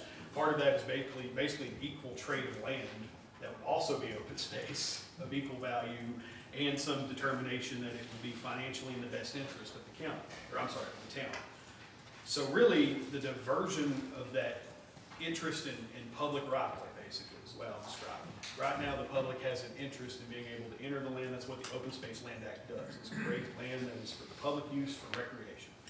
In order to do that, it would have to be an offer to purchase that I have not heard tonight, or some sort of circumstances that would create some reciprocal trade of open space land and guarantee that the use of this land would somehow financially benefit the town. But what the town can do is convey the property to whomever, so long as they meet the covenants and obligations under the Open Space Land Act, which is basically public access for recreation. In other words, you can't say public, you have to stay out. It's only private. So that does tie up a little bit of what the town can do with this property. So whoever, if the town is wanting to convey it, whatever terms they want to reach, the code requires that as part of that conveyance, they take it subject to this deed of dedication of open space land that includes in it public access for recreational purposes. So I just want to make sure the town understood that there is something that is kind of limiting what the town can do with that property because the town entered into that deed and because they entered into it in perpetuity. Now, if someone did buy that land, they could, continue to have it to where the public can access it. But if they do like the town did and say, we're not gonna, cut the grass, we're not gonna take care of it, Right. then probably nobody would want to access it. I mean, that's possible. They would just take it subject to that. For example, if and this is a hypothetical, this is not about any particular landowner, and this is certainly not legal advice, that if somebody takes it and then denies public access, anybody who's denied could have a right to sue that landowner for violation of. The extreme, I'm talking extreme here. I like to think what should Sure. happen. Sometimes. Someone could get that land, allow the public to access it, and yet plant briars. Well, then you might run into some tort liability issues with intentional harm. I'm I not didn't know sure. how extreme what you're saying was. Yeah, because I mean, you put up a barbed wire fence and say, hey, you're free to access, but you have to climb this, you're Yeah. probably gonna get hurt. You The might get landmines, sued. yeah. Yeah, you might get sued, or your property insurance is gonna go So up. even, we could auction it, you're saying, but the person who buys it would have to agree to the conditions of the deed. And part of that is an obligation on the town too. I mean, the exact code section says a public body may convey or lease property as acquired, which has been designated. But the conveyance or lease shall be subject to contractual arrangements that will preserve the property as open space land, unless it's converted or diverted. That's the series of factors that have to be met, which is kind of hard to meet, to be honest. So I mean, you could auction it, but as part of that auction, the contract would have to be, that it's gonna continue to be open space land. So whoever's taking it has to be fine with the public. We have no problem with it being open land. We have open land, even, it's not stated in Cumberland Mountain, but anybody in this room, you're welcome to come through the Red Fox Trail to travel all the trail. If we had the property, we would absolutely not, and we discussed this, would not try to block anything. Just like with the National Forest Police that I got with them, and tied up, we will maintain the road, we will mow the briars, the trees. That's gonna be our job. That's what we signed off on today, that we would maintain. So you would pay taxes on land if you were a private owner, that you could not restrict outside access to. Yeah, which I mean, just in terms of, bargaining, that obviously decreases the value of the property. And you would It's also. certainly not gonna, you're not gonna get the fair market value out of it you would that for an unencumbered piece of land that's not designated. And could I ask if I own land on both sides of it, how are you gonna get there? Which that is a question, I suppose, I'm not gonna even get into that, because that's, who knows, easements are Well, like, there that's is that tough trail. stuff from a lawyer's There is a perspective. trail, right, that goes through there, it's public. No. Private owned, It's Private. probably, and then it goes into that. And so unless there's, an express easement, I suppose, or they're willing to negotiate an express easement, or there's other easement by prescription or easement by necessity, which I won't get into, I won't bore you, that's possible that could be the situation. I'm not sure, I can't really comment without having, maybe a title report about the needs. We're hunting, we're looking at, I've got a 3-year-old grandson, I'm looking at being able for those kids and our people to ride bikes up there. They come and walk up there, they use our sheds, we've got places for them to thoroughfare rain. We want it for people to use, that's what we want it for. We don't want it to block it out, for hikers, whatever. That's just like the Stallers of the other property that was there that they claimed they owned. They called last week and called Jamie Cox and asked to buy that property. Why would you call and ask to buy something? You say you own it. I've got the deeds to it. She's got the deeds to it. Debbie's got the deeds to it. They don't own it. We got National Forest that I lead that gets to the club. At the gate there, next to the yellow gate that you guys will all walk up there. As of today, I have the key to that. I have access to that, to the town property. I have already walked the other property with the National Forest. As soon, because y'all told me that you'd give me a special use until we got things worked out, because we've got this hunt coming up. So it's done, we've done got the DWR permits and everything for that. But then there's other spaces in there, and the National Forest is meeting with me, and we'll extend it all the way through to the Page property that comes plumb in above the, Valero, above Doris's property. That will leave that trail open all the way through, and we intend to leave the trail open. So did we vote on giving them a special use permit at the last No. meeting? No, that, it was, I think, tabled. What's that? Somebody tabled it. Okay, so where did the special use permit come from? That's what you, when we were here last time, you said that you could give me a temporary to use, because we use it for parking, where we were going to do this hunt, that we got, 200 dogs coming in from 5 different states. That was your all suggestion, that we do a temporary until we got this resolved, or we obtained the property. So I'll ask the clerk, did we vote on that last meeting? I'm not the vote, I think you said. Yeah, you said. I think look at it it. takes- So We'll go, it- you did, We'll go get the it was- minimum. it Yeah, was- it was I mean, more or I less- didn't remember. We did. It was more or less binding on where that I could get things to happen fast enough through the National Forest.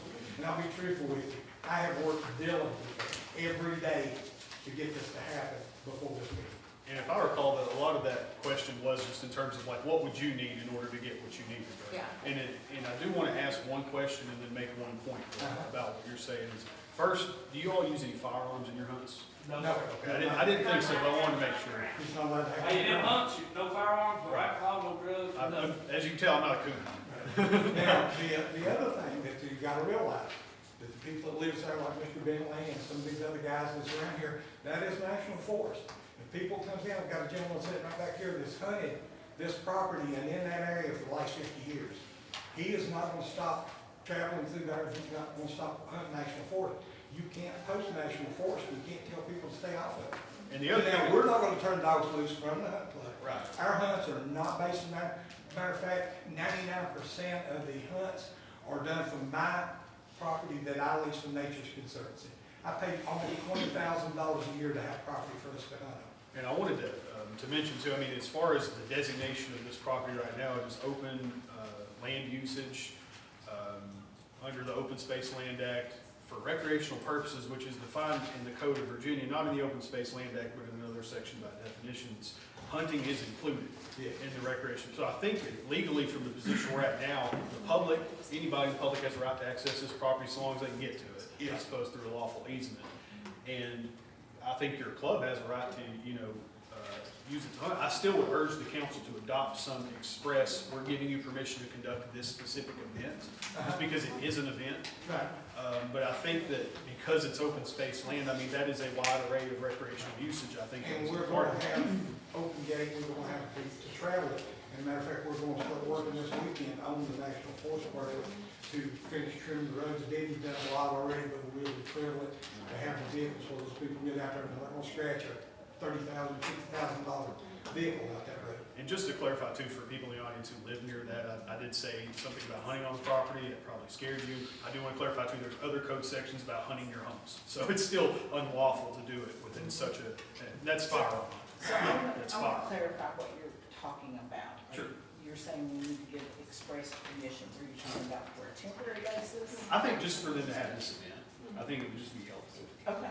Okay, we could go with that, but then what are we gonna do about the property? And that's still up to between you all and council and other parties in the approach to council as to what you want to do to dispose of it.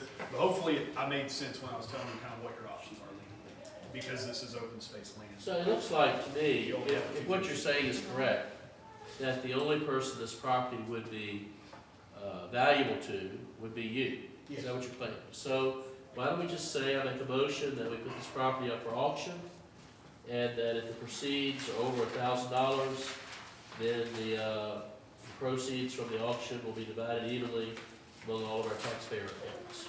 Okay, why would we auction it off when Debbie's grant is already, the county paid $8,000 for the property? Debbie got, $40,900 grant, you spent $27,000 on a tractor. It's not on the town property. It is. It is now? Okay. It's always been. Oh, okay, I was told it wasn't. Okay, we spent $27,000 on a tractor. Okay, so that's more than paid for the property. She's the one that got the grant. She's the one that controlled it. Why would you not say, okay, here, you have done your job.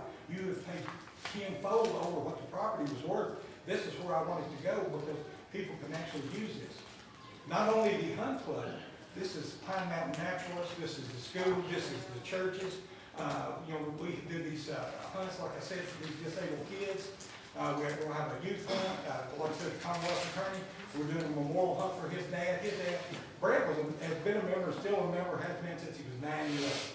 So he told you what kind of people, what kind of place we're running. If what you're saying about the access to the property is correct, and I have no reason to think that you're incorrect, then you'll probably be the only one bidding on this auction. And there's no minimal bid. I started at $1, and if you're the only one to bid, then John. you would get it. It's I'll- another. I'll be bidding on it. Okay, well then, let's have an auction, start the bid at $1. If it's over $1,000, 2,800. then, if it's over $1,000, then the proceeds from the auction will be divided between all of the taxpayer accounts in the town of I Hammond. would like to say we do need a motion.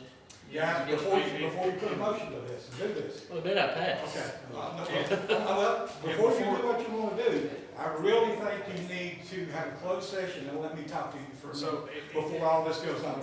And the lawyer knows why. Before you have a motion, the only thing I want to say is that if we're going to do some type of bidding process, we need to, I think, be very specific as to how we're gonna go about that. I mean, obviously, it's not gonna be like an auction, which is authorized by law, or like a foreclosure or something like that. It's gonna be more of kind of an informal, I think you take bids probably in written form, but there's gonna need to be clear disclosures as well about your usage of the property. I mean, you have to do it under open space land, you have to allow recreational use, you can't restrict anybody. That makes it very difficult to use the property for any specific purpose. So if they buy it, they Greatly can increases the value of the property. Yeah, it does. And there's, You're right. and there's potential easement issues. I mean, so we really have to look into those, I think, before we sell How the can one property, person, because we have to be honest in how we deal with people. We can't just say, hey, you know, as is. I think we need to maybe consider exactly how we word that, in other words. How would you be One clear person- having an auction? How can Well, one it's not just person, about having, it is about disclaimers about we do not guarantee there's any easements that allow you to have access to property. Warning, this may be landlocked and inaccessible. It is subject to open use, Open Space Land Act of Virginia, which requires this, and this, which I've already explained. So, I mean, there's clear disclaimers, I think, that need to be made Yeah. in written form. And, I mean, I'm not sure how you want to conduct this bidding, probably if you want to, like, you know, put out public notice and say, here, everybody come to the council meeting next month and submit your bids, or if you want to, you know, have something distributed from the clerk's office in written form. So the motion last month was that we would have a public hearing, and that is the motion that was tabled last month. how can one person on the council decide that we're gonna do Yes. an auction? What we need to When there do, are five of we you need there, to listening do- to vote. Exactly, exactly. Listen, So I did the motion. If they don't like it, they can. we're gonna have a Go vote second. on this council. People, if one person speaks, then everybody's gotta speak. So we're just gonna, we're gonna have the motion. We have, would you like to? Is that a motion that's possible to be made, that we would have an auction on the property? I mean, I wouldn't really feel comfortable necessarily calling it an auction. We're not really What would you like an call it? auctioneer, we're a town council, you know, we're a town, so. I think, you know, giving an opportunity and a window for people to submit their bids to buy, which obviously would not be an option contract. I mean, there's a lot of legalese that has to be worked through. I can't just explain it all right now, you know what I mean? Like, we're talking about selling land, which potentially has numerous legal issues that could embroil us in a lawsuit, which could take years and thousands of dollars. We need to be careful about that, is all So I'm we saying. have three people. I don't think it needs to be done on the motion right now. Okay, so we have three people who are interested in buying this property. I would say we table it till next month. And that does not. But one of them's really pretty much already paid, give us money, or That don't make sense to me. And I want to It make, don't I want to make make clear sense. too, if I may, You just don't have that to go for does the table. not That's fine. preclude, don't worry, I won't. preclude negotiations with other parties. I mean, any of you as council members can solicit or take offers and then bring that to the council At meeting and this say, point, here's there's the no- offer. there's no second to the motion. Right. So, Well, we have to have a confirmed motion. well, Yeah. okay, then you confirm Would it, you like to let's confirm move your forward. motion? 'cause The I don't motion think is to I'll- table it till next month, so the attorney can tell us what our legal options are. Okay, is there a second to that motion? Well, I hate to interrupt you. Go ahead. And I would make the substitute motion. We're gonna. I really don't like to talk this much in meetings, believe me. I like to leave you all to doing your business, but, you know, I feel like as far as legal options go, I mean, I want to have more specific instruction from the council as to, you know, what it is you would like me to do. If that is to like research how we would word some type of invitation to bid on the property, then that's fine, but I think that needs to be the motion, is that we want to do this, let's instruct the attorney to look into this. I don't want to have to do that work and then bill the town for it if it's not going to come to fruition. That's a waste of resources of the town and the taxpayers, so I just want to be sure of what we're doing, in other words. So would you like to clarify your motion that has been seconded? Okay. For the My attorney? motion is, because there are three people who have expressed interest in obtaining this property through purchase, to table it till next month and let the attorney research and give us the options for selling this property by auction. Selling We by have- auction is in You this. still fine with seconding that? Okay, now we have discussion. Would you like to discuss? Yeah, I would like to provide a substitute motion. Okay, we have a substitute motion. So the substitute motion is to convey the property to the Hunt Club. In the meantime, provide them with authorization to use the property and move forward. Move forward being selling it. Did I clarify? No, convey to the, you know, and when we get into discussion, I'll explain. And just to clarify your motion too, I would add, convey it to them subject to the open space land. Yeah. And I have a requirements of problem that. with that. I just wanna make sure that's on the record. Yeah, and I'll clarify once we get into Okay, discussion. do we have a second? I Subject second. to what, Kevin? Subject to the Open Land Act? A subject, Open I'm space. sorry, say your whole motion again so I can make sure we get it. I'm making the motion to convey the property to the Hunt Club, and in the meantime, to provide them with authorization to use that temporarily. Okay, so for the record, it'd be to convey the property to the, what's your official name? Cumberland Mountain Fur Fishing Game Association. Cumberland Mountain Fur Fish and Game Association. Exactly. Subject to the requirements of 10.1-1704 of the Virginia Code, subsection D. Give me that code again, Kevin. Yeah, that's fine. 10 codes are hard to write down. 10.1-1704, parentheses B. Okay, so you have a second? Is there any discussion? I second. Yes. You Yeah, seconded so, it. or did you second? The point is valid that the town loses no money in this. We gained money in this. Yeah. And to put it up for auction, to give more money to the county, I mean, what's the point there? I mean, you wanna give it all away anyway. So, you know, they know the situation with the land, they know that it has to be available to the public. You know, the Noble Stewards have indicated, we're gonna shut it down. They don't have that option, we already have a deed of dedication, so, no, you don't have 3 viable options. You have 2. And you only have And, one. and, I and appreciate your with comment. regard to the other, I just feel my moral compass will probably with that.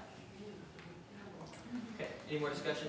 Yeah, I just want to say that we have 3 people who have expressed interest in buying this property. If the gentleman, Tony, if he is correct, he's the only one that can utilize the property, he'll be the only one to bid. And if he's not, then people will buy it based on the preconditions that have been set down in the state code. You've already been told there's 3. I mean, they've already put their money, they've already put their money in it. So they've already bought it? Yeah. Why do you have to already auction it bought it. off? Yeah. Debbie is the one that Debbie's the negotiated one, for that money. But they haven't bought it. They haven't bought, she negotiated that money for the town of Pam. And now Yeah. we put it into some. Okay, so it's a situation Oh my of, gosh. we don't want you to do anything, but nobody else can either. That's how I read that. So, I mean, my motion stands. Think about that. Please, Or the thankful audience for it. needs to, this is for the council. so, I agree with you. Call for the question. Okay, we have a question? Call for the question. Can we have a roll call vote, please? Hawthorne, No. Hall, It's gonna pass anyway. What can I say? Say yeah. Kennedy, Yes. Mullins, Yes. Powers. Yes. And the motion, the substitute motion passes? No, that was the call to The question. call to question. Call to question passes. Now we are on the substitute motion. Can we have a roll call vote on the substitute motion? Hawthorne, No. Hall, I'd say yeah. Kennedy, Yes. And that voted Mullins, anyway. Yes. Powers. Yes. And the motion passes. Substitute motion passes. So any more discussion on Hunt Club? So what exactly does this do for the attorney? What does this motion do? So this creates an intent by the town to sell the property. So I'm looking at the Constitution of Virginia right now, just to try to make sure that we've perfected kind of what we need to legally do in order to sell. And we have the votes because it has to be 3/4 of all members, I think, to sell it. You vote what it can be. You vote what it can be. I mean, I think,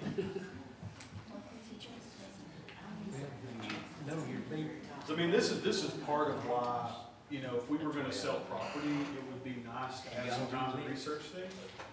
You know, rather than try to, you know, just immediately sell it. at this meeting, because I don't think we need a public hearing, but I mean, like I said, I'm trying to research right now on the spot, which is not a great position to be in as an attorney, but at least it's complicated stuff. So, I mean, I could be happy with a few minutes recess, so I mean, yeah, I could hear the sweet little girl. yeah, it's been a long meeting anyway, so yeah, let's, if you don't mind. We'll have a 5-minute recess. Oh,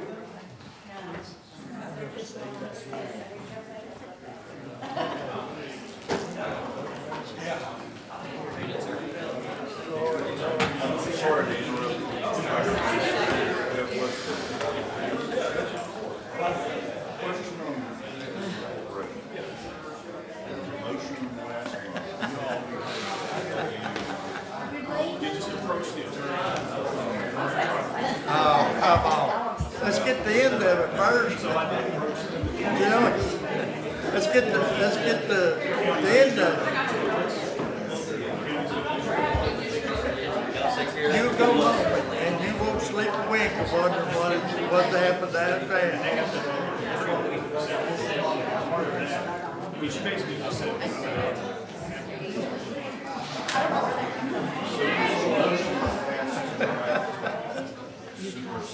If you stay up all night, it won't be my fault. Okay.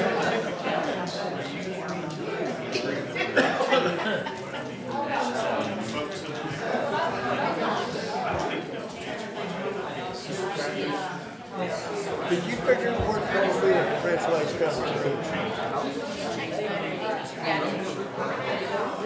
Well, I know that.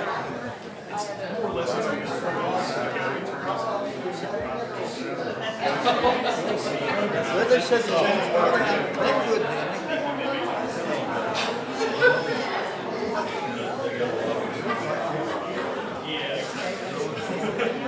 would be good to have it all the way to Lakeside, connected up with that one. We run that road a lot.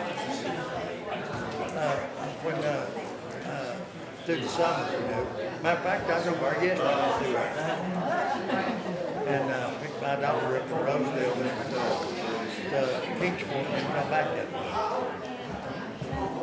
That'd be nice.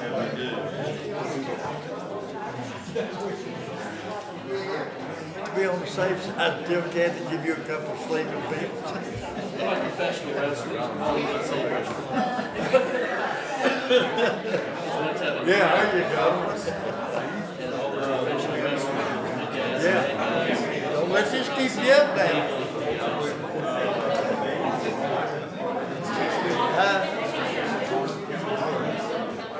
Yeah.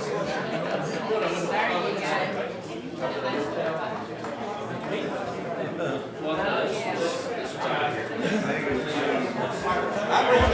problem.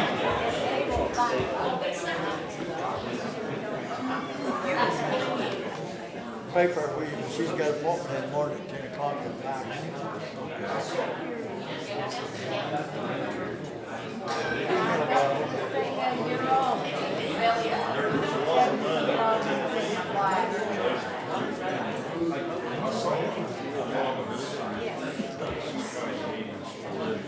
Love you too. Love you too, Greg. Tell everybody hello. I hate that we end up got to be out there at church, but I had Sunday off other than that. When I was pregnant for that colonoscopy, and I didn't know it was there. I had one here just a few days ago.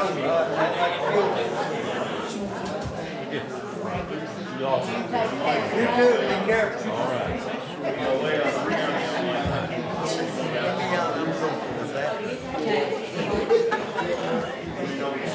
Let me see if I can get past you where I can. You get out, so I won't fall on top of you. But I'm so glad you came. Well, I'm glad it was Tommy told me. Yeah, it's posted there. Oh, there was another question. Well, thank you. I thought I was going to stay.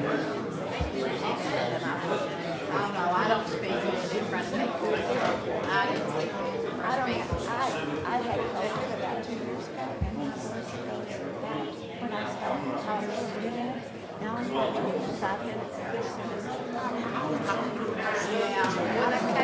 bad stuff, but. Oh, my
The next item on the agenda is the budget, item number 17.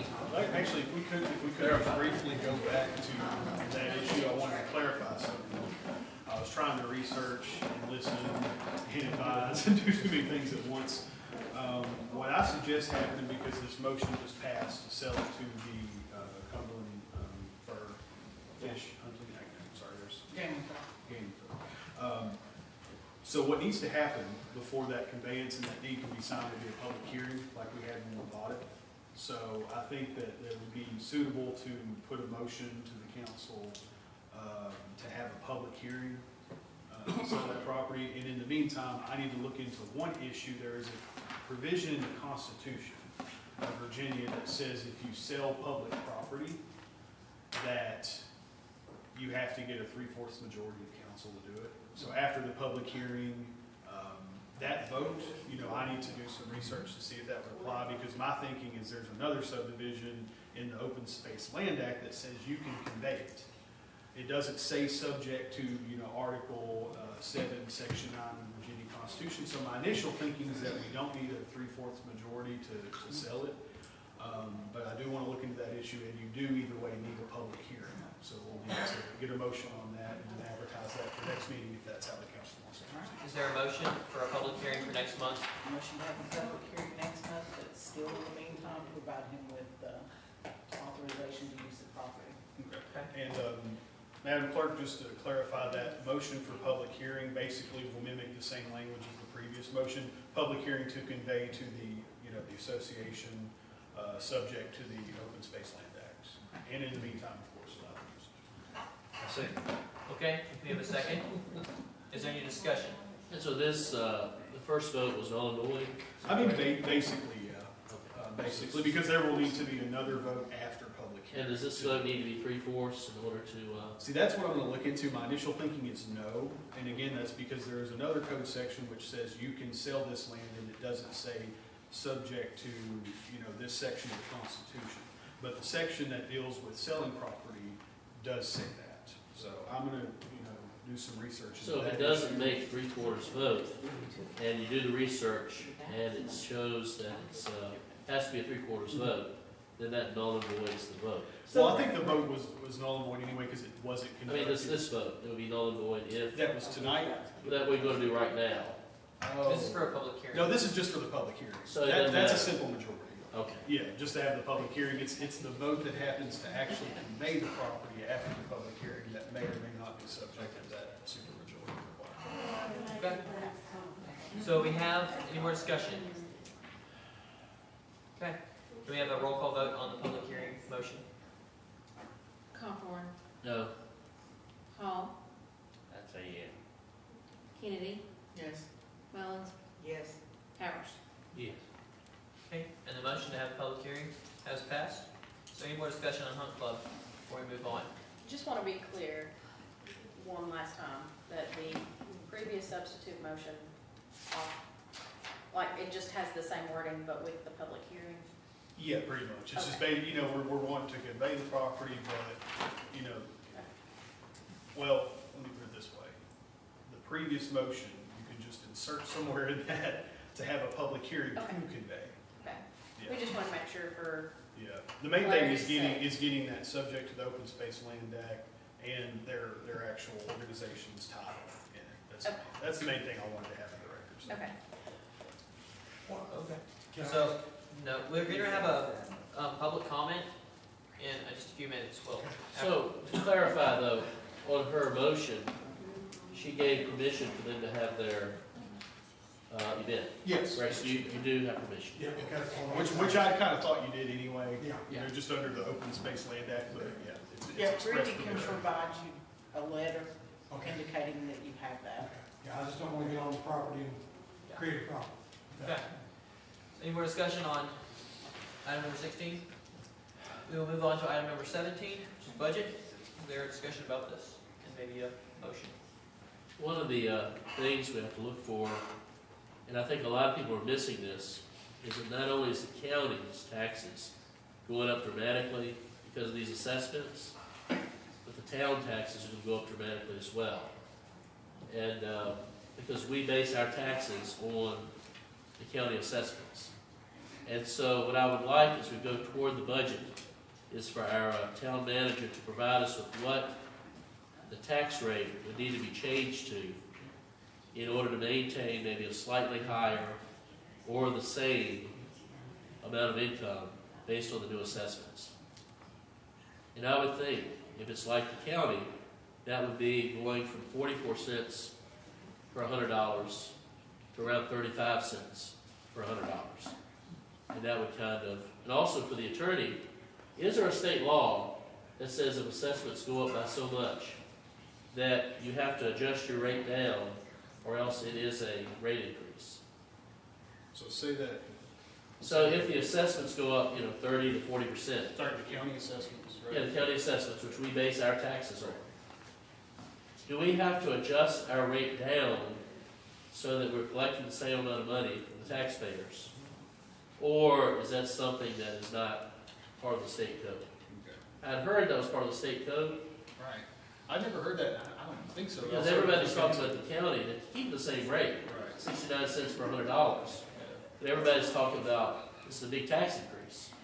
And so I was wondering if that would be, there's a new law like that.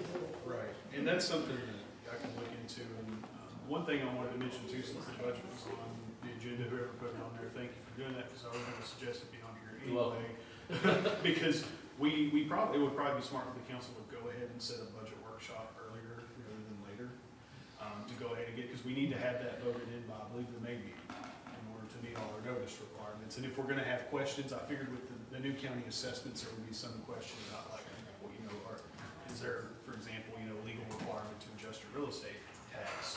So it'd be smart, I think, to go ahead and set a budget workshop, and if there's any specific questions like that about the state code, just shoot me an email, so we can make sure that, we're moving sooner rather than later on that. I would suggest April 2nd. So yeah, I would like to have something a month before we have to vote. It would be nice, honestly, to be able to start that process. So 1st of April, we're supposed to have kind of a trial budget? Is that the manager's supposed to put forward a trial budget? 1st of April, you have a trial budget. Yes. In April, you put something to public hearing in May. And in May, you put it forward for a vote in June. Yeah, you have to have a full month elapsed between public hearing and vote. I don't know if it's a full month, it's like 10 days, or maybe it could be a full Well, month. actually, yeah, no, I think we always got treated as that because we didn't want to do 2 meetings. Right, right. So, yeah, so to avoid that, basically. So I would think that having a budget workshop perhaps before our council meeting next month, 5 o'clock on the 17th, would be good. Would that work? Just have it one night, get it all done? I can't commit to that because I don't have my calendar in front of me. Okay.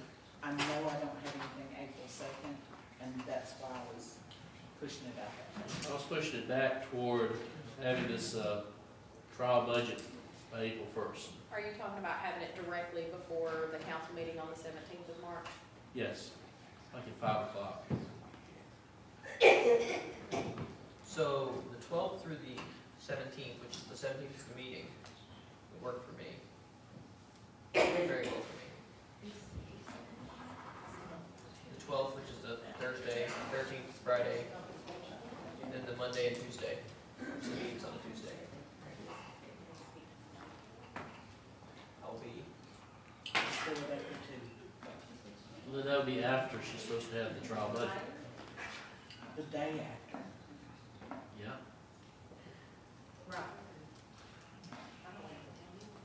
Which is what we workshop on. That's what we're workshopping off of, is what she's got proposed, so that we make changes if we want.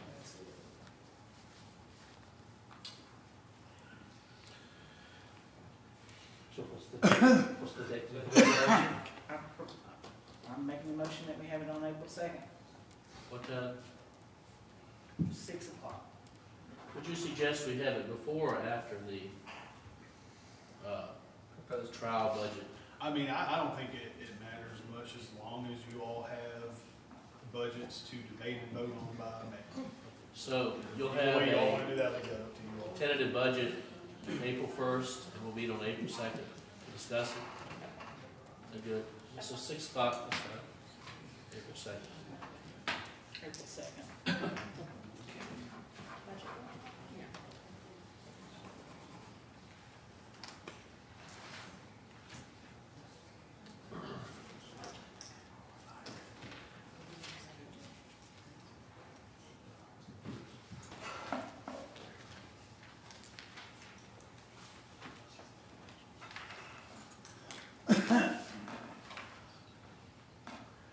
And I would like to ask the manager to have a budget that would reflect collecting the same amount, or maybe slightly more than what we're already collecting, which means with the current assessments, we're gonna have to lower the rate, have to lower the tax rate on personal property, on real estate.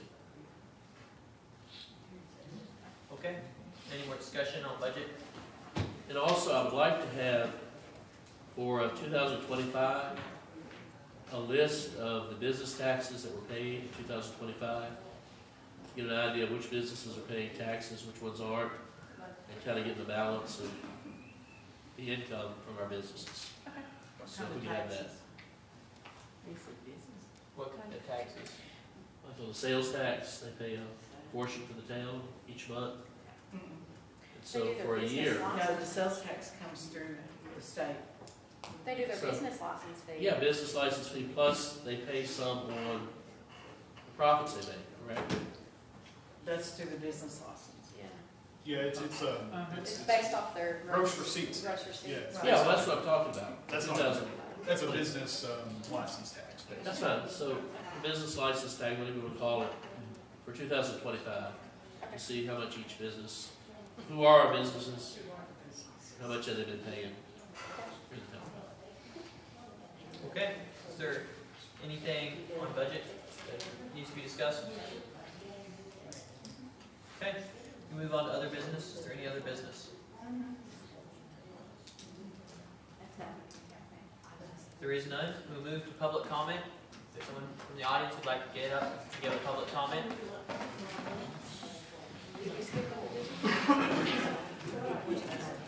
Please state your name for the record and whether you live in or out of Jimmy town. Hanover, I own property out of a corporation, but it is in payment. And what I would like to say is, I'd like to know where people that have not gone to school to be a lawyer get their information. I mean, you can look it up on YouTube, that don't mean it's right. And you think you're a CPA? Y'all don't get more know how to run a business than anybody. And I just get aggravated with the way you treat people. Like Debbie Hale has been treated like I don't know what over here. Yeah, you know who done that? Do you think that was respectful? She don't hurt nobody. And she worked all those years on that property up there. and then you all did what you did, wouldn't let her do a thing with you. And now you're making things all complicated. It don't have to be complicated if you want to get along instead of trying to make some kind of a big hoopla out of things. And that's a whole lot of what goes on here. You sit in that seat over there, and I wonder, do you run your church the way you do this? Because if you do, you ain't got much of a church. That's it. I think my piece. Anyone else from the audience like to get up and give a comment? Please state your name. I'm Billy Large, I live at 11520 Highland Drive. Has any of y'all thought about the elderly with this tax increase? How they want to pay you?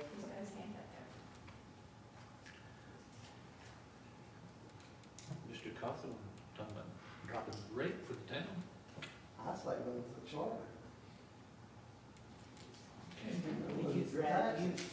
That's what you've wanted for years too, just like Cawthorn. Years. How you know that? Because I know. How do you know that?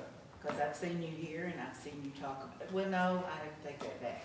I haven't seen you here, but I've seen your comments on Facebook and stuff. Really? Yes. Oh, God bless your heart. Yeah, bless yours. But I'm saying, do away with the charter, do away with the taxes, the elderly, important. He's telling. I'm over too. But we're all elderly. But I'm talking about the people that are shut.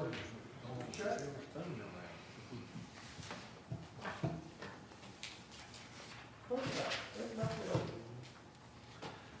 There's a lot of people that can't afford it. He's looking at,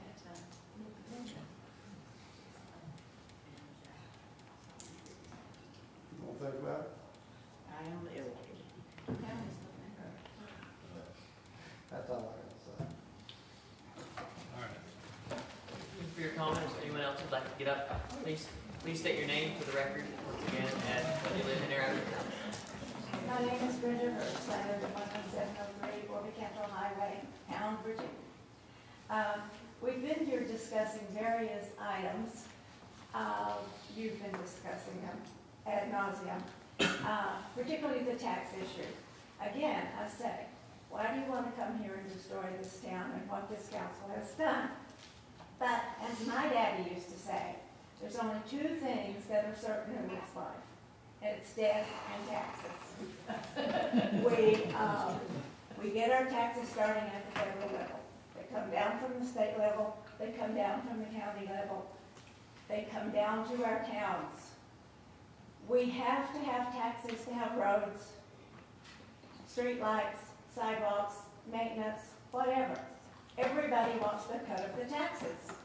Now, there's no way that you're going to live in the community and have anything. If you didn't want to pay town taxes, why did you buy a house in town? Why didn't you buy one outside the town corporate limits? I thought I did. Well, you didn't do your due diligence, did you? How did She you- thought I might have too. How did you think? No, we were trying to find out and hoping that you did. But, Vote them off the island, Brenda. Get them off the island, yeah. So, but that aside, why did you come down here and decide you're going to destroy the town? I still will never get the answer to that question. But anyway, we all have to pay taxes. We accept that. We can't fire the federal government and say, don't tax us. We don't have another Boston Tea Party coming up. But in any event, we pay taxes. We pay taxes for what we want and what we need and we give back. That's what we do in this country. We give back. We can't live in a void. We have to pay for what we need and want. And if you don't want to do that, you find some place that you can go do that. And stop aggravating the living daylights out of the rest of us. You know, you're a thorn in our side because we're trying to do good. These people did well. The ones who were here before you came got this town out of a rut. And you ran it back into the rut. The first time, or you want to, the first time you came, because you couldn't run it into a rut with Stacy, she left crying and still crying, and you left with your tail between your legs. So now, what do you want to do? Leave with your tail between your legs, or you want to run everybody else out? Be a gentleman for once and do the right thing. For the record, if I had not resigned, they probably would have unwavering the charter on the state level. You got 15 So- seconds left. We don't know what would have happened. Because If Mr. you had Cantrell was not resigned. showing up to the meetings. We don't know what would have happened if you had resigned. And Mr. Cantrell is a stalwart member of this community. I agree. You haven't agreed to be any kind of member of this community. He's done a lot for this You want to community. be an outsider and just leave. Anyone else? Any more discussion? Anyone else like to get up and give? Okay, won't believe. I'm getting the hell out of Dodge.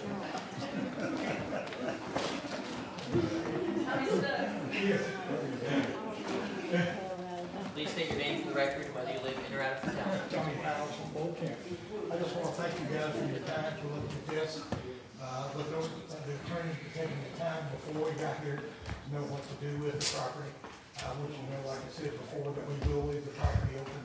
We want everybody to be able to use it, the families to be able to use it, even the club itself, if you've got families, churches, want to have a picnic, family reunion, high school is talking to me about meeting up there instead of up to them, I told them that was fine. We want to be part of the community, we want to help, and we want to do things, and we want to help bring business into town. And I want to thank you guys for doing the right thing and really looking at this time. Thank you. Thank you for your comment. Anyone else like to get up and give a comment? Please state your name for the record, and whether you live in or out of the town. Hey, my name's Dakota Noble, and I live outside of town. I know you guys are tired. It must be nice to go home and not worry about anybody coming up on your land. I still want to say to your position, I'm still interested in the property, even for public access. I would still like to work with it. So, I just want to say what Tony said. He said it's landlocked. Well, from my property to that property is just national forest, so it's really not that landlocked. I can access it. But my engineering survey does not include any of the permits that they talk about that comes right through my property. But I just want to say, I mean, I don't understand the whole giving it to them. I mean, I thought this council was for the people, but apparently it's not. I hope you guys do get this incorporated. I mean, it's just ridiculous. I mean, we've been here for over a year now, talking about the same issue. And here we are again. And it seems like we're just taking steps backwards than where we were before. But again, I just want to iterate that I am still interested in the property. So, I mean, if we do have an auction, I want it to be a fair and open auction. Not this behind closed doors in case there's any misplacement of certain bids and stuff, because I'm sure, you know, there's the motto of I scratch your back, you'll scratch mine on certain members of this council here. You know, people want to talk about Debbie's hard work. Well, you know, it must look like rainbows and sunshines from the outside, but it's been a problem for my family for over a decade. Almost 2 decades at this point. And so, I mean, it must, like I said, it must be nice for you guys not to have to worry about this. I have to worry about this for the rest of my life. I bought property, I pay taxes on it, spent a lot of money on this property. And here you are, just public access. Like I said, I will still work with it, but I do want my hands involved in it to be able to see what happens and not just get ambushed with it. You know, I had people on the property yesterday, their dogs were barking at me as I was working on my own driveway. I mean, you know, this stuff is a problem. Whether you guys see it or not, I mean, I deal with it. Like I said, I really do hope you guys do get this incorporated, because this is nonsense. I mean, here we are, you want to listen to our concerns, but then you do nothing with it. So. Thank you for your comment. Anyone else from the audience like to get up and give a comment? Can I comment on that? Was my comment